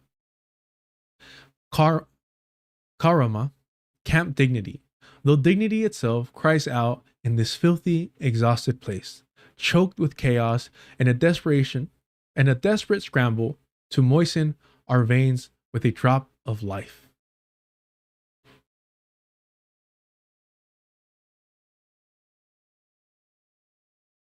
The road was empty, as it was early morning, and even the clamor of camp life lay dormant at that hour. Still, I couldn't relax my shoulders to signal my senses that we were alone, that we were safe. My fingers remained clenched over the yellow dish soap, my hand hanging at my side to keep it from spilling. I crossed the distance to the toilet, step by step, meter by meter, tent by tent, and the souls who dwelled in them, just as they were, unchanged, their curious eyes fixed on me. I passed a garbage heap, shaped like a crescent moon, overflowing with all kinds of empty food cans, food that had ruined the linings of our intestines and united us in the agonies of digestion and bowel movements. Something trickled from my palm, a thread of liquid that felt like blood dripping between my fingers, down my wrist in thickening droplets. My hand trembled and my eyes blurred. I convinced myself without looking that it was all in my head, not in my hand. Quickened my pace, my heartbeat thudding in my ears. At last, I reached the only 2 public toilets in the area, one for men and the other for women, both encased in white plastic printed with the blue UNICEF logo. Inside, I was met with the toilet chronicles, no less squalid with the toilet itself. Unparalleled chatter among women who'd waited long hours in the line together. The old women bemoaned the soft nature of our generation, insisting our condition was a moral consequence of our being spoiled.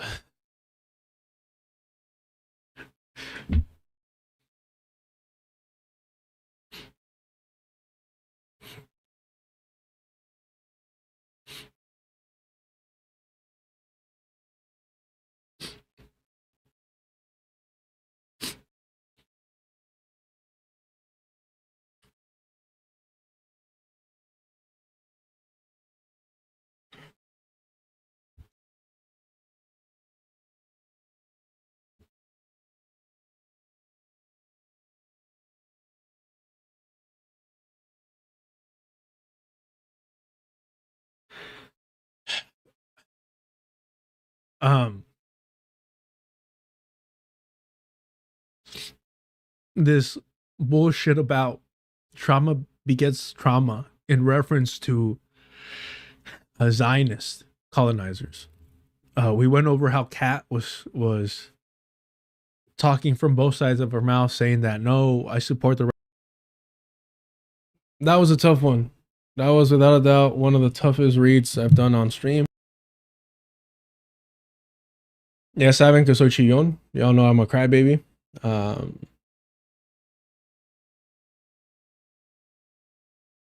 But that was brutal, man. And as I mentioned in that stream, like, there's levels to this shit. Like, I've had visit family when back in Mexico when they've been in really, really tough conditions, and just, you know, spending a couple days there, it makes you appreciate a lot.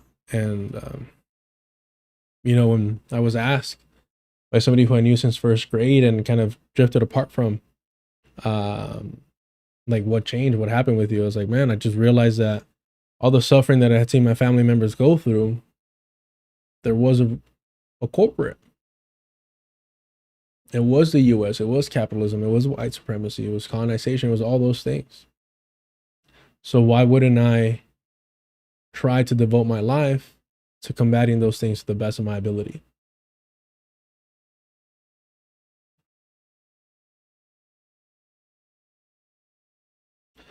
Oh yeah, I'll for sure edit this out.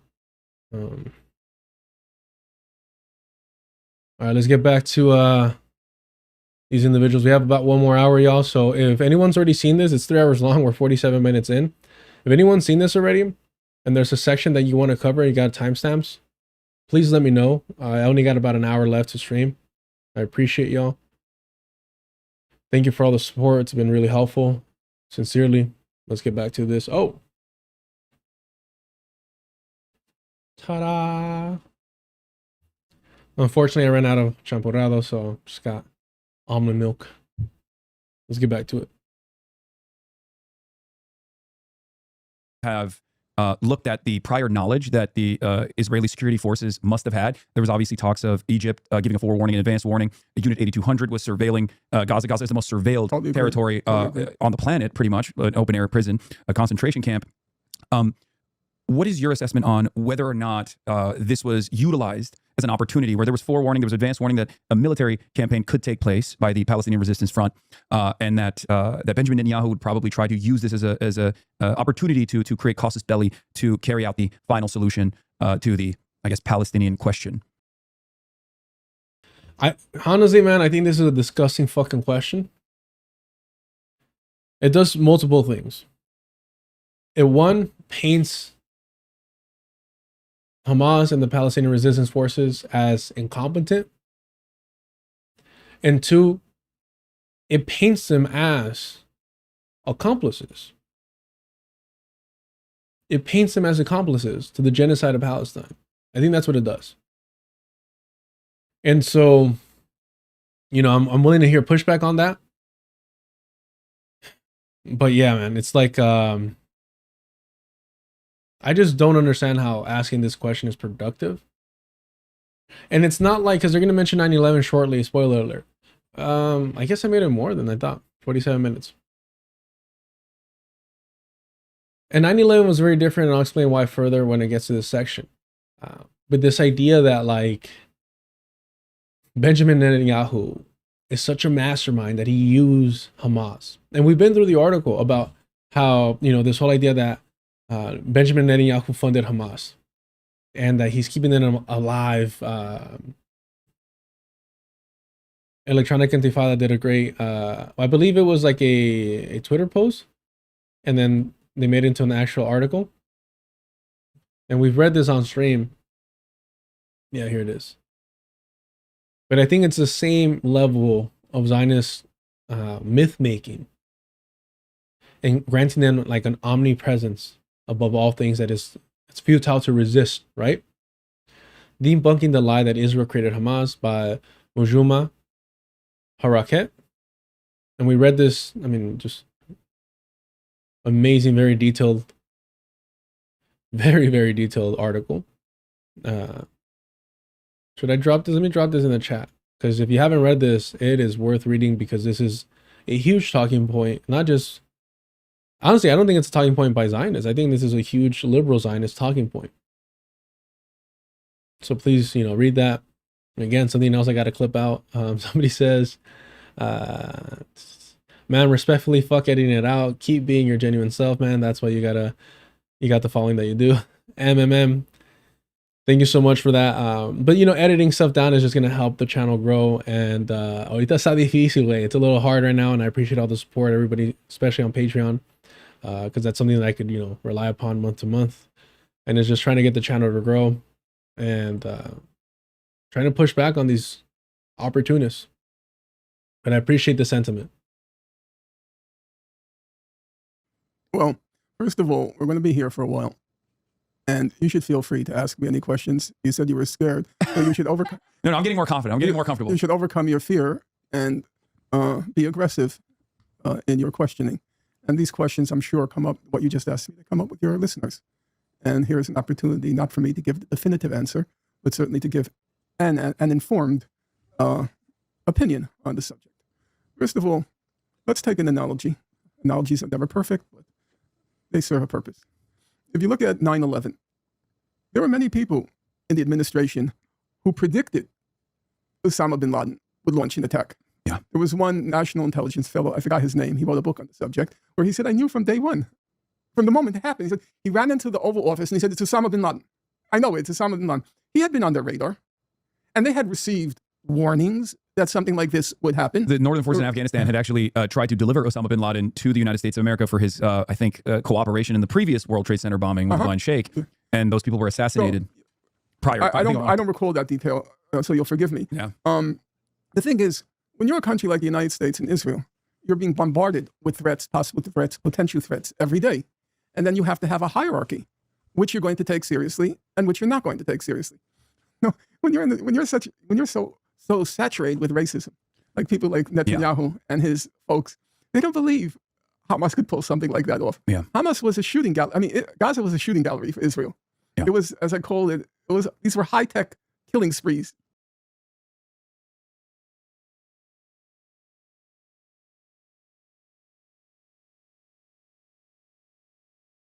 Am I just too sensitive?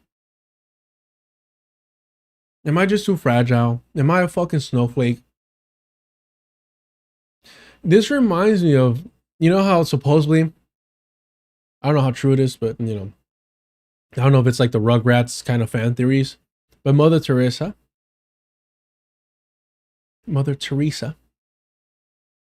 supposedly, like, the reason why she was so involved with helping people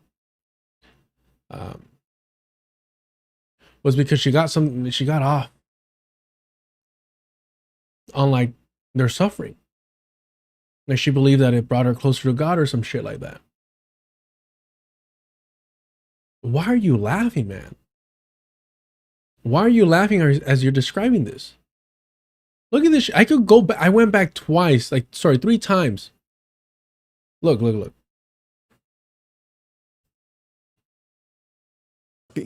Which you're going to take seriously and which you're not going to take seriously. No, when you're so saturated with racism, like people like Netanyahu and his folks, they don't believe Hamas could pull something like that off. Yeah. Hamas was a shooting gallery. I mean, Gaza was a shooting gallery for Israel. Yeah. It was, as I called it, these were high-tech killing sprees. Because you can make the argument, no, he's laughing at the fact of how ridiculously racist Benjamin Netanyahu and his ilk are.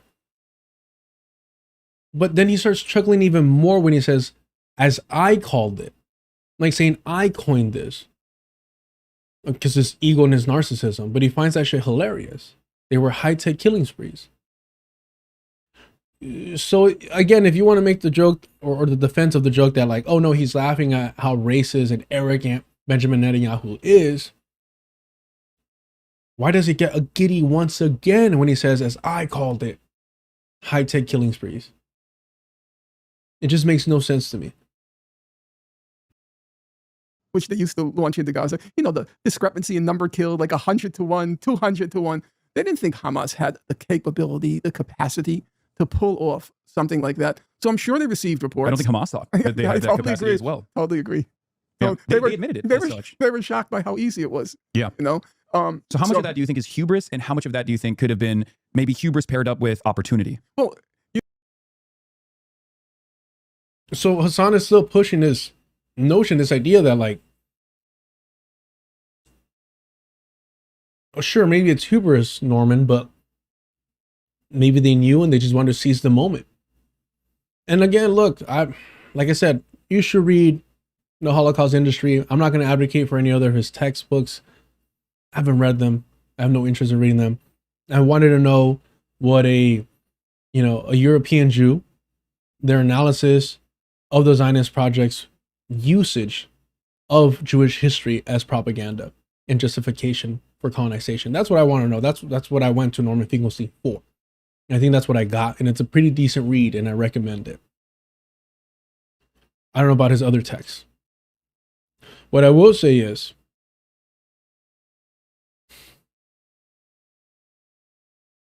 I'll give him credit.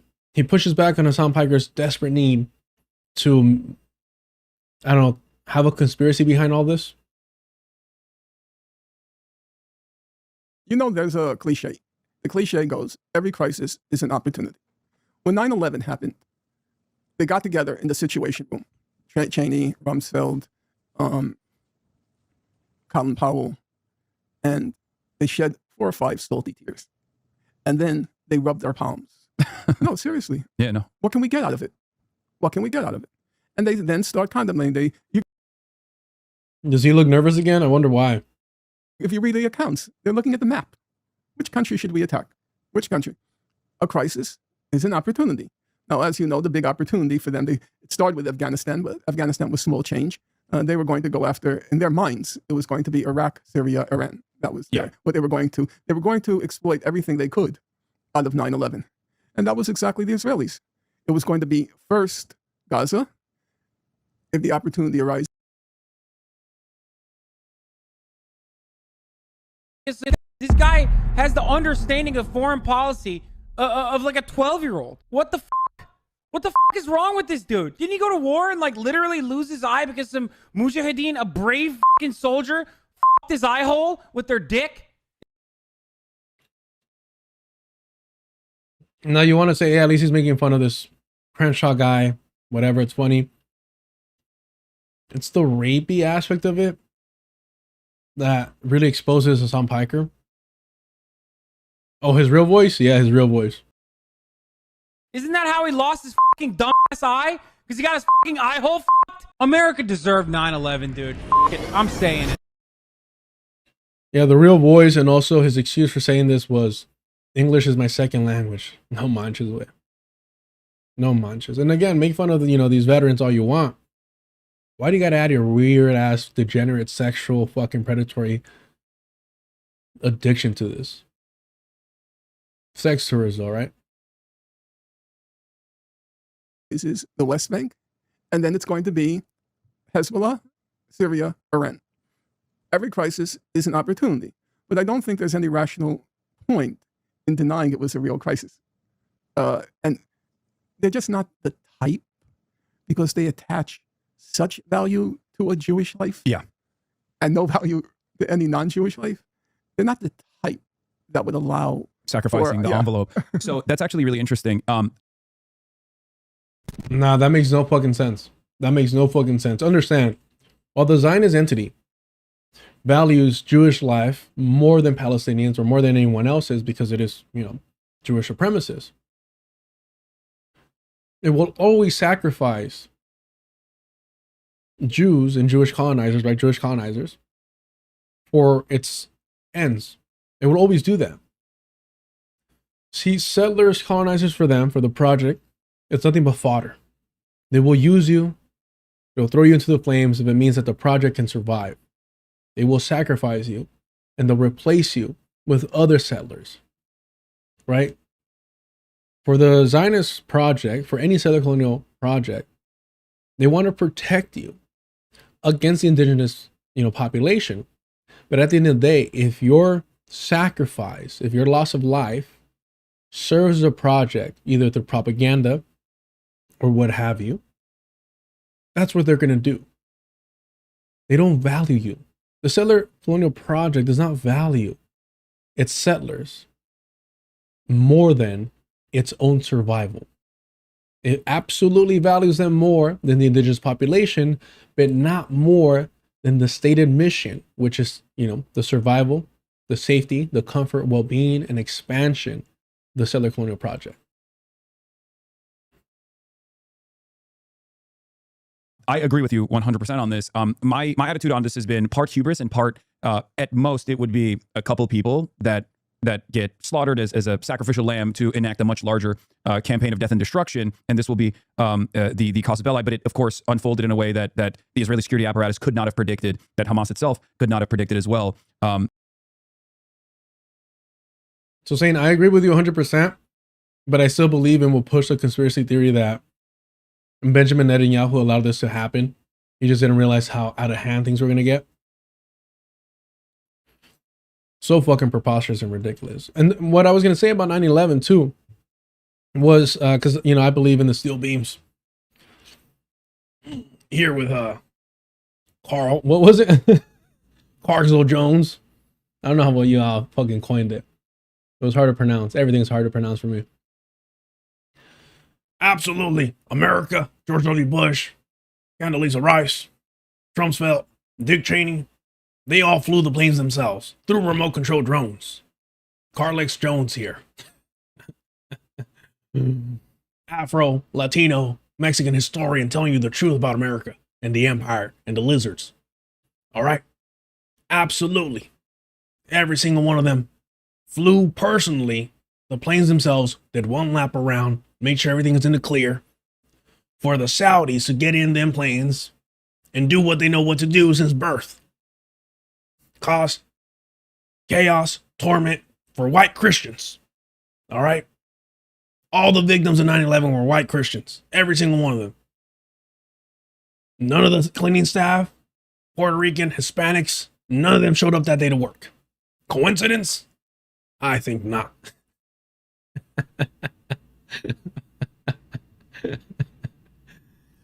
What I sort of kind of believe about 9/11 is very much aligned with Michael Rupert.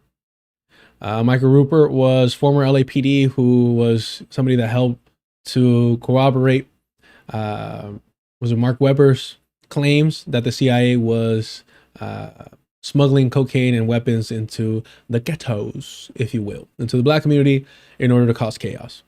And so he talked about, 9/11 and all these things. I was very young, so maybe I'm biased and still indoctrinated into that main line of thinking.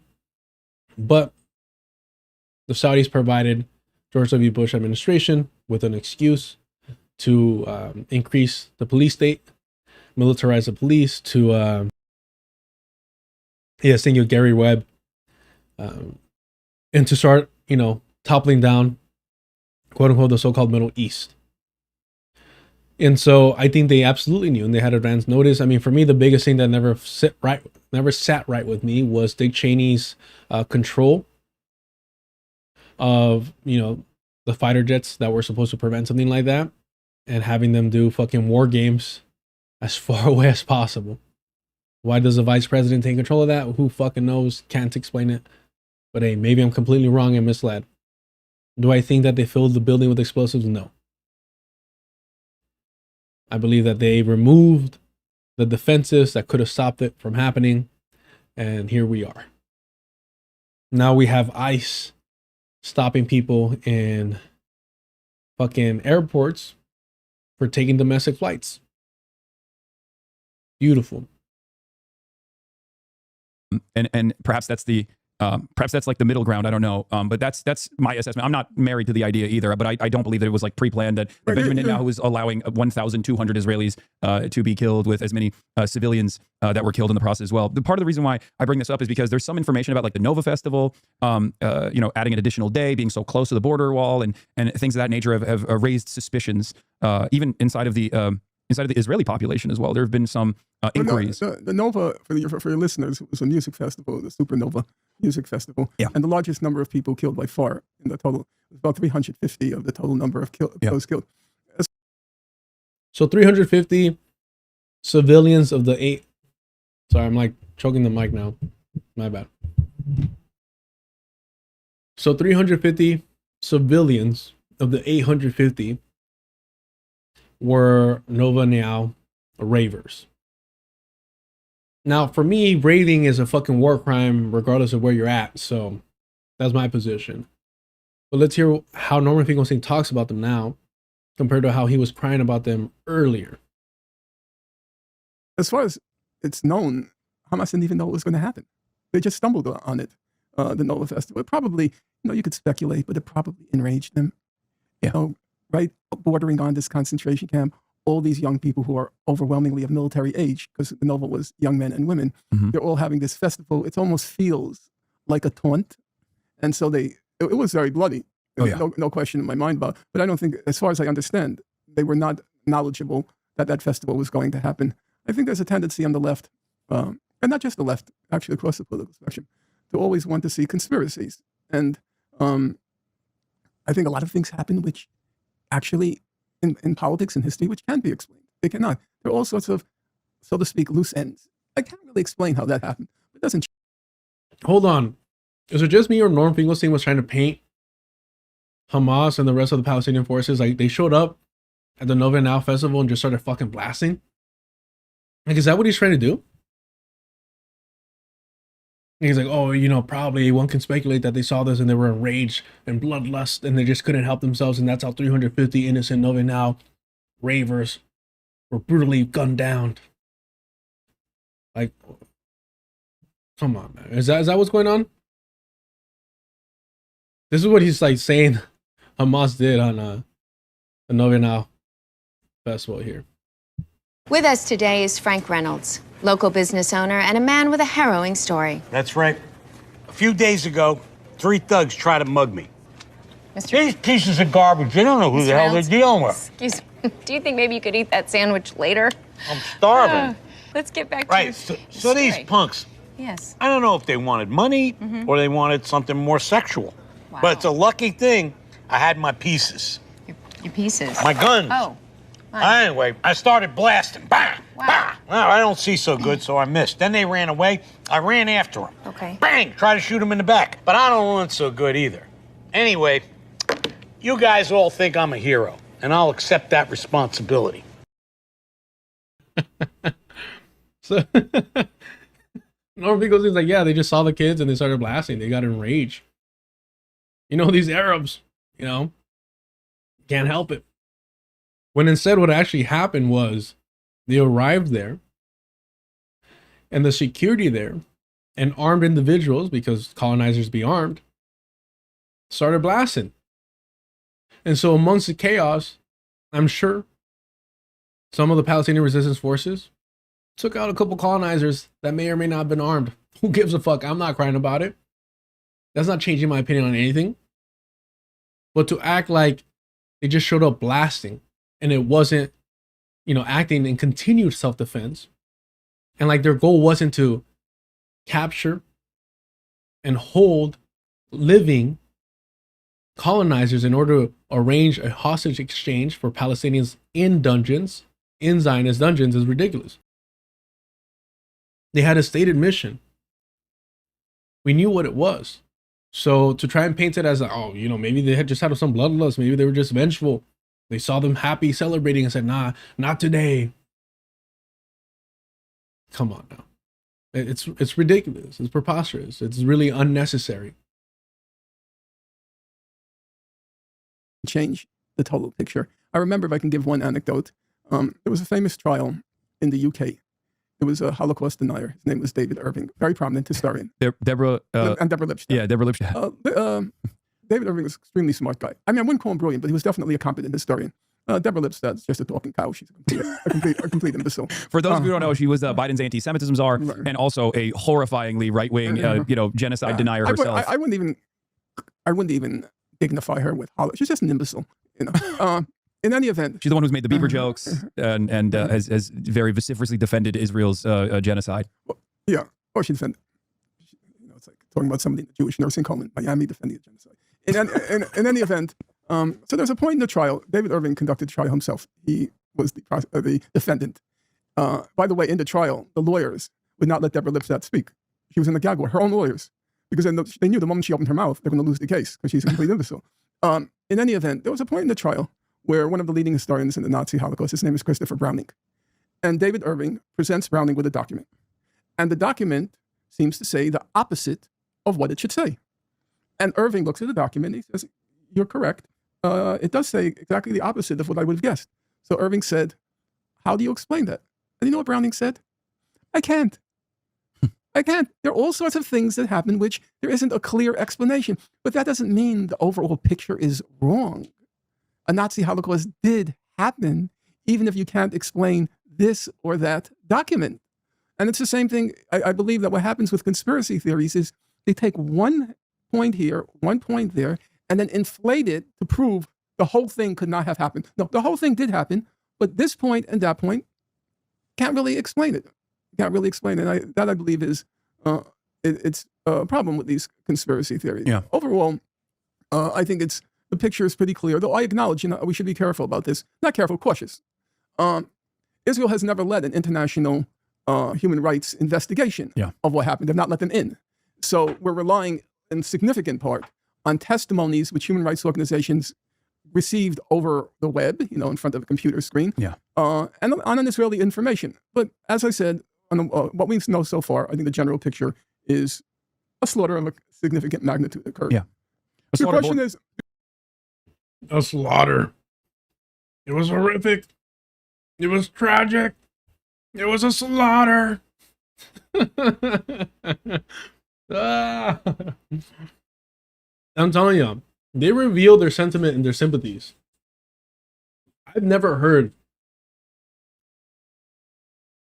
a Palestinian that isn't a fucking Commodore, fucking sellout, refer to anything related to October 7th in terms of the actions that Palestinians took that day as a slaughter. Come on now. As a slaughter? I mean, that makes you sympathetic to the victims. Miss me with that shit, bro. The question is not whether the slaughter occurred. I believe it did. It's explaining it, understanding it. Yeah. And that's what I tried to do in the book, to try to make sense of it. Yeah. As far as the slaughter goes, I don't think people deny that. Or I guess maybe there are some. No, there were quite a few. I guess there are some people who want to operate under the boundaries of perfect victimhood in some respects, where they also think that resistance is supposed to be perfect, which is something that I've brought up over and over again, and actually been yelled at quite a bit by the likes of Josh Gottheimer. I've been the ADL has been after me for the past 3 years, and they've created this glossary for me as the arch anti-Semite, as they call me. I mean, look, man, when you gotta reach to the most rabid Zionists to paint you as pro-liberation, it says a lot. Which is laughable because I've spent my whole life combating fascism and combating anti-Semitism as well. And one of the things that they constantly go back to, and this ties into the second chapter of your book that we're going to get to in a second, is at the time I was talking to people in my audience in a relatively hostile environment where they were frustrated with me, and they were saying, like, why don't you just reflexively deny that the likelihood that rapes happened at all? And there's this moment where I respond to them and say, look, at the time, we did not have enough evidence for whether it had happened or not. What a fucking coward, bro. He's using this moment to backpedal on the fact that he did lend credence to the lie, the Zionist fucking propaganda, that mass rape happened. That's what he's saying. Emma Vigeland did the exact same fucking thing. She said, oh, well, we know that in all conflicts, there's sexual assault of women. Hasan Piker did the same thing. It's like, I'm sure some occurred. Fucking preposterous. But again, it lends a bit of a little glimmer of their true liberal Zionist sentiment. That in their minds, of course, these Palestinians would stop in the middle of their military operation to sexually assault these fucking Jewish women. Of course, they couldn't help themselves. From day one, if you were lending any fucking credence to that shit, you were aiding and abetting that Zionist propaganda. It's that simple. If you're saying that calling it a war is aiding and abetting Zionist propaganda, how is this not the fucking same? but there was certainly evidence unfolding that there was no systematic mass rapes that had taken place at the directive of Hamas leadership. That was very clearly something that you also point to in chapter 2 of your book, where you extensively cover the ways in which the propaganda apparatus greatly overemphasizes these heinous sexual crimes that took place with very little evidence at the time to tie it back to white supremacist birth of a nation. I mean, this is cute and all, but notice how he's concentrating on mass rape that was ordered by Hamas. He still hasn't denied that any of it occurred. None of it had occurred. If a member of Hamas or any Palestinian organization that was in collaboration that day with October 7th even fucking groped one of these Jewish colonizer women, it'd be front page on every fucking Zionist outlet. Comparisons were made. The barbaric indigenous forces are engaging in sullying the superior birth of a nation, and then brings up indigenous barbarians. All right, bro. Women of the Israeli population. So I responded with, it doesn't matter if rapes happened on October 7th. That doesn't change the calculation for me at all. Whether or not they happened at the time, we didn't have enough evidence. But even if it did, it wouldn't justify genocide. And that's something that, to this day, CNN and all of these other outlets love utilizing.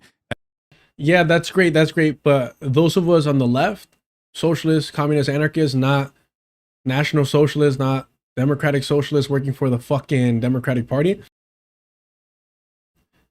we stop and say, why the fuck we even grant the Zionist project any of this? Saying even if it did happen. Well, they didn't. So why are you saying even if? Why are you saying even if? No, they didn't. End of conversation. That's the reason why I always pull up the Ghanafani clip. You have to push back on the fucking questions. You have to push back on the question. You cannot allow them to push his narrative at all. You need to come back and let your audience know, the people watching, let them know, like, hey, even the question isn't a fucking attack. Even the question is an attack. It has to be combated. You don't say, oh, well, I guess if some of them happen, it still wouldn't change anything. Fuck no. You say none of them happened. None of it happened. Provide me evidence that it occurred. Because if it did, you best believe that the fucking Zionist project, you best believe that all these Christian nationalists front page on every fucking news outlet. As a quote that they clipped out of context to say, oh, like, it doesn't matter if rapes happened on October 7th. And I find that very frustrating, as a way to try to create an environment of censorship through bullying of this sort. But I really appreciated the amount of detail that you, the amount of attention you gave to the ways in which the UN commissioned these reports, specifically detailing sometimes falsehoods that were then discredited after the fact. And I want to hear your perspective on why you thought that it was important to at least take out one of the ways in which I think Western media and a lot of international organs of justice supposedly played a role in aiding and abetting the propaganda of Israel to justify Israel's genocide. Well, that's a large question. And you're going to have to keep me on point because there are several issues that you raised. First of all, the first 2 points you made are completely correct, in my opinion. Number one, rapes could have happened. Yeah. People who I have high respect for, when the issue first came up, same fucking bullshit. Yeah, they could have happened. No, they did not happen. They did not happen. Do you know how I know that they didn't happen? Because if they did, that's all we would have heard. They would have paraded that woman around fucking state to state, county to county. International fucking tour. The Zionist entity would have forced her to relive that trauma every single fucking minute of her life to push their genocide. Did we see that happen? Of course not. We saw some futile attempts, some false claims, and that's it. It did not happen. Not it could have happened. It did not happen. And yes, shout out. Amlikar says, psychic intrusion. Of course, shout out to Lara. Yep, that's exactly what it is. I was skeptical. I was skeptical on personal grounds. Okay, I had been to Gaza. Remember, and here we can disagree. Okay, the scenes that they were describing, they were kind of like this kind of frat boy bravado, gang rapes, cutting off a woman's breast, playing touch football with a woman's breast. Rabbi. Yeah, you know the shit that Hasan Piker and his fucking frat guys would be more than happy to do. I mean, sex tourists after all, right? I had been to Gaza. I knew the young men there. And the kinds of scenes that they were describing seemed to require a kind of sexual self-confidence that didn't seem to click. What the fuck is this?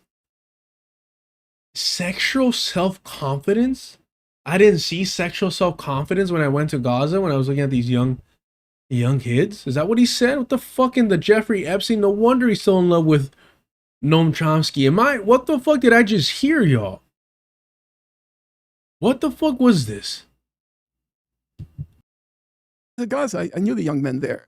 And the kinds of scenes that they were describing seemed to require a kind of sexual self-confidence that didn't seem to click with the young men in Gaza.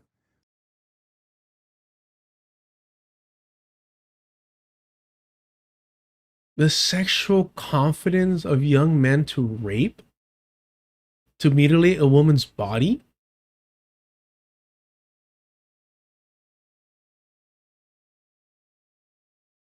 Nah, bro, this is fucking sick.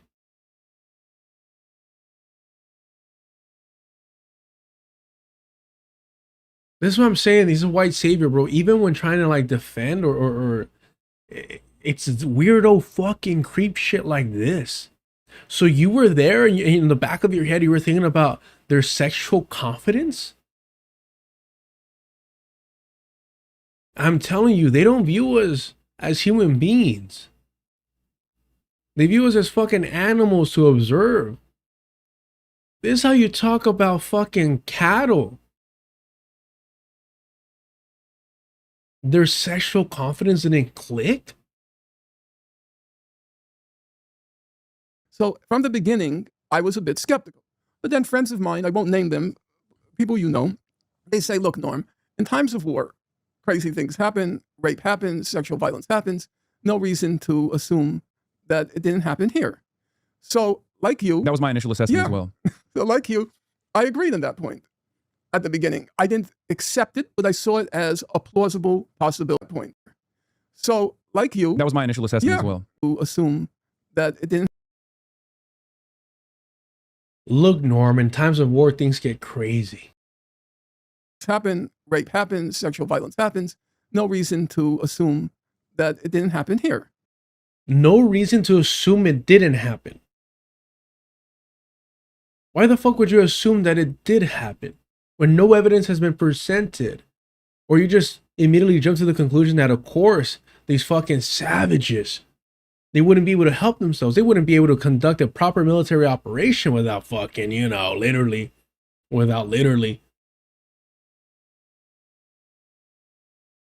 These are sick fucking individuals. And I think it's more telling of them than anything. I think it's more telling of where their fucking minds would be if they had the opportunity, if they were the ones holding the weapons. It makes fucking sense for a Euro-American Jew to think that way. And it makes fucking sense for a fucking American Turk to think that way. A sex tourist at that makes perfect fucking sense. And exactly. I thought you said it wasn't a war. So, like you... That was my initial assessment as well. So, like you, I agreed on that point. And Hasan jumping in, oh, I agree. That was my initial assessment. Yeah, that you view Palestinian men as fucking animals. Okay. Or that's where your mind would be if you had the opportunity to be holding the weapon. That you would risk the fucking mission to be able to go and act your sexual depravity. You know, the same one that you book a fucking flight to be a sex tourist when in college. The exact same fucking bro mentality. Fraternity shit that Norman Finkelstein was just talking about? At the beginning, I didn't accept it, but I saw it as a plausible possibility that I had to be open to. Number two, you're absolutely correct. In the big picture, listen, we all agree killing people is worse than raping them. That should be pretty obvious. As a crime, murder ranks higher than rape. Now, some people say don't rank them. No, we always rank them. That's why we have homicide, murder, first-degree murder, second-degree murder, third-degree murder. We're always making hierarchies of crimes. We have misdemeanors. So if 1,200 people were killed, that's horrible enough. Why? It's not going to change the big picture if rape and sexual violence happen. It's wrong, it's terrible, but the big picture was horrible enough, which actually raised a very interesting question. The interesting question is, if it didn't happen, why did Israel make that their litmus test? That's where they laid down, they threw down the gauntlet. You had to agree that sexual violence, including rape, happened, or you became the equivalent of a Holocaust denier. And it was an interesting question. Why did you make that your red line? There were so many other red lines, killing children, and all sorts of other, pretty terrible things that happened October 7th. Why did they make that the red line? And that brings us to the next question. Why did they make a red line of something that didn't happen? That to me is a point of reflection. If you look at the record, and I've gone through it as closely as possible, if you look at the record, what do we know? Let's start with the basics. There's no forensic evidence of rape. Now, Israel had a plausible explanation of that.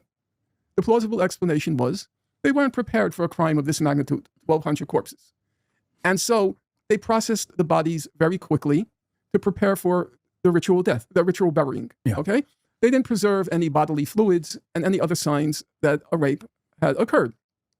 I don't know if it's true or not, but I would say it's certainly plausible. So why are you granting a genocidal settler colonial project that much grace that it's plausible? Why? What is your objective? How is that constructive to anything? I was willing to set aside the absence of any forensic evidence of rape. So now you have no forensic. Hold on, this is the guy that was complaining about woke culture, about woke politics, and you're over here willing to accept claims of rape without any evidence? How does that make any fucking sense? Evidence of rape, that's going to leave, for material evidence, we'll leave witnesses aside for a moment. Material evidence, there's no, what Pramila Patten, who was the UN Special Envoy, she says very late in her report, she says, no medical legal evidence of rape. And then that brings us to the second material evidence of rape, and that is digital evidence. Now, digital evidence is a very interesting case. So listen up. The most recent report that came out by an Israeli, Dr. Elkayam Levy, she says we have 10. The way this motherfucker can just name Jewish fucking Zionists after Jewish fucking Zionists with no hesitation, just right there. But ask him to name a Palestinian and all he's got is Edward Said. 1,000 photographs and digital segments from October 7th. 10,000. She also says it would take 1,800 hours to go through all of that digital and photographic evidence from October 7th. Now, if you do the simple calculation, which I did, and I was going over it in my mind last night to make sure for your show I don't get it wrong. You know, if you were a single researcher and you were working 8 hours a day, every day of the week, including weekends, do you know how long it would take you to go through all of that digital evidence? How long? More than 7 months. And it was a very confined area. It was the Gaza envelope. Yeah. Okay. So, as a first approximation, you could say, not much could have escaped the collective lens of 10,000 photographs and digital segments, including GoPro camera footage from the militants themselves. We're going to go through CCTV, traffic cameras. I'm done, y'all. I'm done. This is fucking embarrassing. Let's see this here. This is fucking embarrassing, bro. Like, do you need to do all this shit when they provided no evidence? There's no systemic anti-Semitism in the United States Quite of America. the contrary. Currently. On the contrary, if you're applying for a law firm, if you're applying to work in a hospital, if you're applying to teach, the system is rigged in your favor. That you know, you apply to a law firm right now, and if you're Jewish, it helps. It's a plus. So if anything, Jews benefit from a privileged position. Yeah, and or housing. Jews are specifically Ashkenazi Jews in America, which is most of the Jewish people in America, are under the banner of white. Like no one. I think white plus. Yeah. Well, if you ask me, if you white plus. Yeah, it's true. If you go into a job interview, so what I will say about the white plus is it tracks and makes sense depending how racist the white people who aren't Jewish are there. Right? And it depends what type of race is. They might be like, well, we need a Jew here. Or they're like, nah, man, we only do Christian, you know, non-Jews. Christian, you know, Anglo-Saxon shit. But in terms of like Jews watching out for other Jews and hiring them, it absolutely is white plus. White. Like no one. I think white plus. Yeah. Well, if you ask me, if you white plus. Yeah, it's true. If you go into a job interview, so if you walk into a job interview and you're black, okay, you have to prove that you're smart because the default setting is you're stupid. If you're Jewish, you're sounding kind of woke here. No, well, I think that part is true. If you're Jewish and you walk into a job interview, you have to prove you're stupid because the default setting is you're smart. And you know what? On top of that, Aiden Ross is doing a good job of changing that. Most of the time, your interviewers are Jewish. If you're, let's say, you're applying for an Ivy League school, your interviewer is going to be quite a significant amount of the time is going to be Jewish, you know? So I recognize that. I think far from being a liability, it's a plus. Is that a thing? I've never heard this stereotype before. That college interviewers are Jewish? Oh.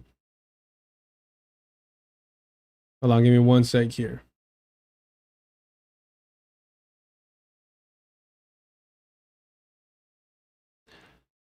Let me pull up some other stuff.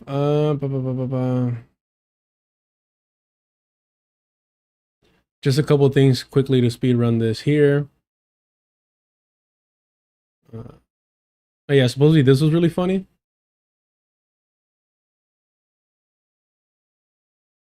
Let me see.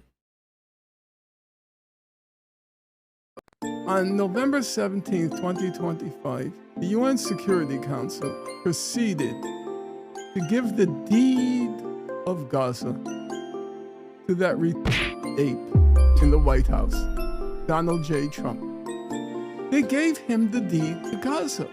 I mean, it's just, when you read that, you know, once again, I'm walking the streets. What just happened here? He got the deed to Gaza. Do you know, according to their setup, and it's this fake kind of like, oh, I'm gonna pretend not to laugh. I'm gonna pretend not to find this funny, guys. He said the R word. It's comical when you hear people claim to be anti-fascist use eugenic language like that. And it's like, oh my gosh, bro, it's so fucking performative of Hasan to be like, oh, he used the R word. Bro, we've heard you use it when you get upset. Why are you pretending that you don't use it privately?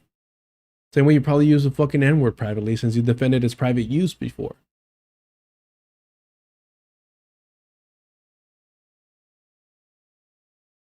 Let me find one more clip here. There's a couple other ones.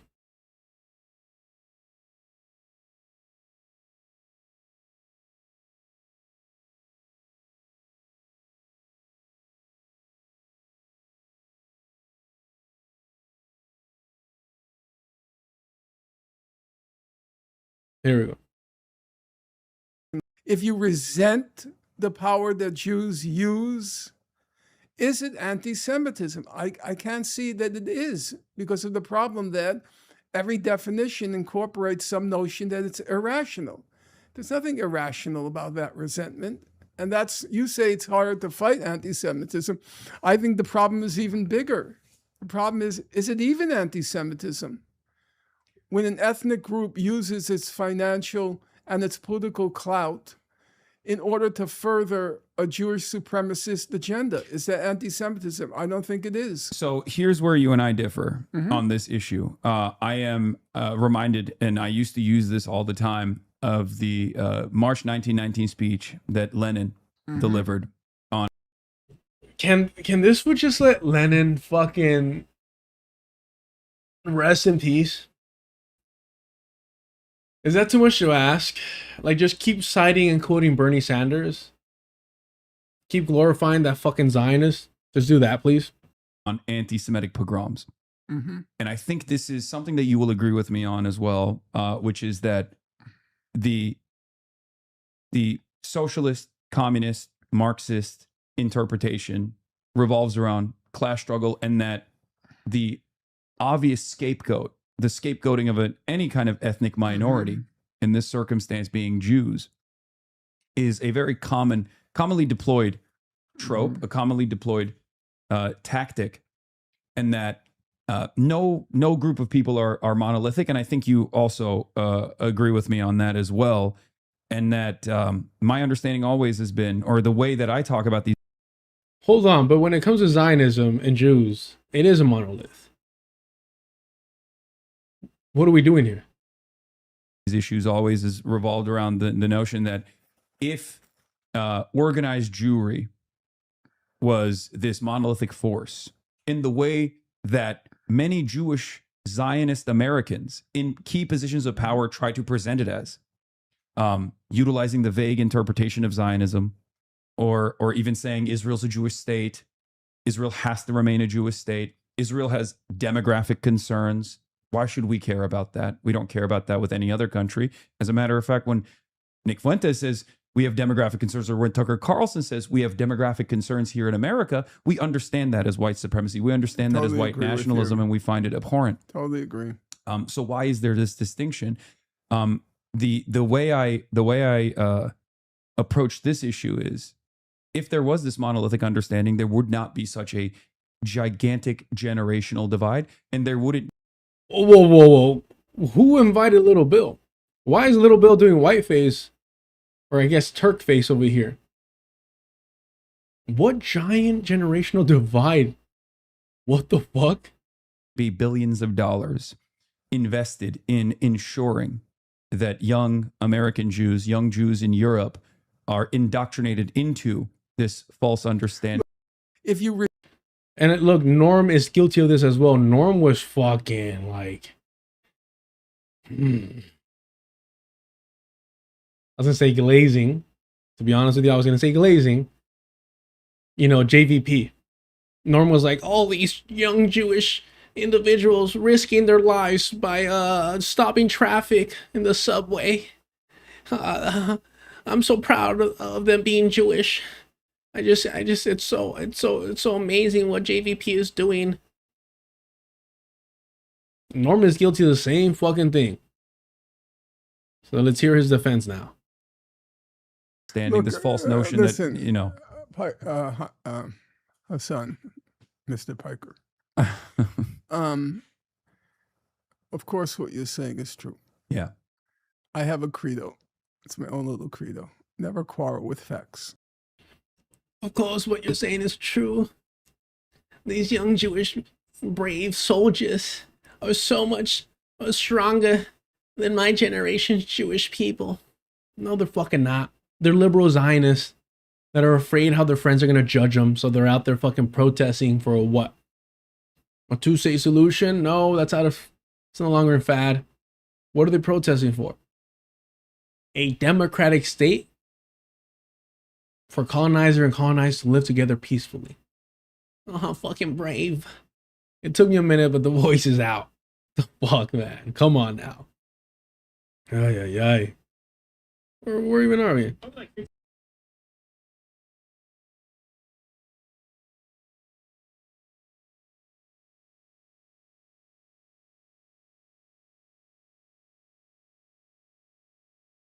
Jeez, bro. Come on. What you're saying is true. Okay? And we have to start with that. Yeah. The problem is this. If there's a significant number of people carrying on in this way, is it really irrational? And as I said, a part of a core Well, that part I don't disagree with you core on. definition of anti-Semitism that's supposed to be irrational. Is it really irrational if people make a leap Yeah, and no. say the way Jews are carrying on is completely outrageous? Does that Wait, did the drop not play? Bruh. Probably like 50% of these comments are fine. 30% are borderline. You know, like somewhere in the middle. Potentially yes, potentially no, depending on the intent behind them. And then like 20% are just straight up openly anti-Semitic. Thank you for that, Georgie. No, sometimes for whatever reason, OBS like will not play the drops, but allow me to control everything else through the stream deck. really shock the conscience when people reach that conclusion? Israel calls itself the state of the Jewish people. So is it so shocking if people conclude that when Israel carries on this way, it's acting... And its defenders say that they're doing this at the behest of Judaism. At the behest of the Jewish people? Is that such a shocking conclusion? They're missing one thing. They're missing one angle here that Norman will not talk about because he doesn't want to be held accountable. That Latham always brings up. Let's see if they touch on it. Yeah. No, I don't think so. And I don't really, at some level, I don't really quarrel with people who reach the wrong conclusion. The missing aspect of that is not only that the Zionist project calls itself a Jewish state. It's not only that its advocates call it the Jewish state. It is that the so-called anti-Zionist Jews do not combat the Zionist state. Not simply push back on the propaganda and say, no, it's not. No, it's not. You do not in my name. It's not just that. All right. It's the fact that they're not proactively resisting the entity that claims to represent them and that it will grant them safety, prosperity, and security. That's the fucking problem. That they're ignoring out of convenience. It's all about responsibility. It's all about accountability. And these colonizers cannot help themselves. They just can't. It was the first time we spent 4 hours on one fucking subject. And of course, I mean, that interview would have been an hour and 50 minutes, or an hour and 30 minutes if it wasn't for Norman Finkelstein talking so slow. Do me a favor, y'all. Hit the like button. Subscribe to the channel if you haven't already. Hit the notification bell so you know when I go live. If you want to help support the channel, think about becoming a member on Patreon. $2 gets you access to the Discord. Check out the unofficial book club on Saturdays. They're currently on Meditations on Fanon's Wretched of the Earth. They also have the Sunday articles. They're going to check out Decolonization is Not a Metaphor. If you want to help support without anyone skimming off the top, hit up the Cash App. Any and all help, truly, truly, sincerely, is appreciated. Thank you so much. Next week is when the new afternoon streams start. Fridays and Saturdays will still be probably starting at 2 p.m. West Coast time. But as for Wednesdays and Thursdays, Wednesday's still up in the air, but for sure Thursdays is going to be 5 p.m. So it's going to be a late night stream for sure. To the West Coast people, you know, you'll probably be getting off work or something like that at 5 p.m. It might be a little bit more reasonable, but to my East Coast people, all jokes aside, I apologize, but that'll be for Thursdays for sure. I gotta get I gotta get used to the new schedule. I'm gonna be working more hours. It is what it is. But I appreciate all the support sincerely. I'm not gonna stop doing this. I'm gonna work harder on the edits and the scripted stuff. I appreciate y'all. Tomorrow I'll definitely be trying to wrap up the Grand Planner video. This is part 2 of it, and just put it out there. I appreciate y'all. As always, remember what Glenn Ford said: organize with eyes wide open. As well as we wrap up with John Trudell. The beast. In a wisp of smoke down on the corner, there was this cat named Fortunately, talking at me from voices in his head, yelling about what storyteller said. You gotta be careful here, child. There's a beast in the promised land. There's madness you don't understand. The beast is crazed and running wild. Little boy, man, little girl, woman, no big deal, nothing personal. Your mind's another meal. Savoring the rush of you like heady wine, feeding is what the beast is meant to do. Stranger are those walls built to hide. Stranger to look and learn not to see. He's in the mask you put on your face. Thoughts, his favorite breeding place. In the race to midnight, it's after 11. The nature of the beast is all he knows. Behind doors of hell are gates of heaven. Doors are open, but the gates are closed. Ya estuvo.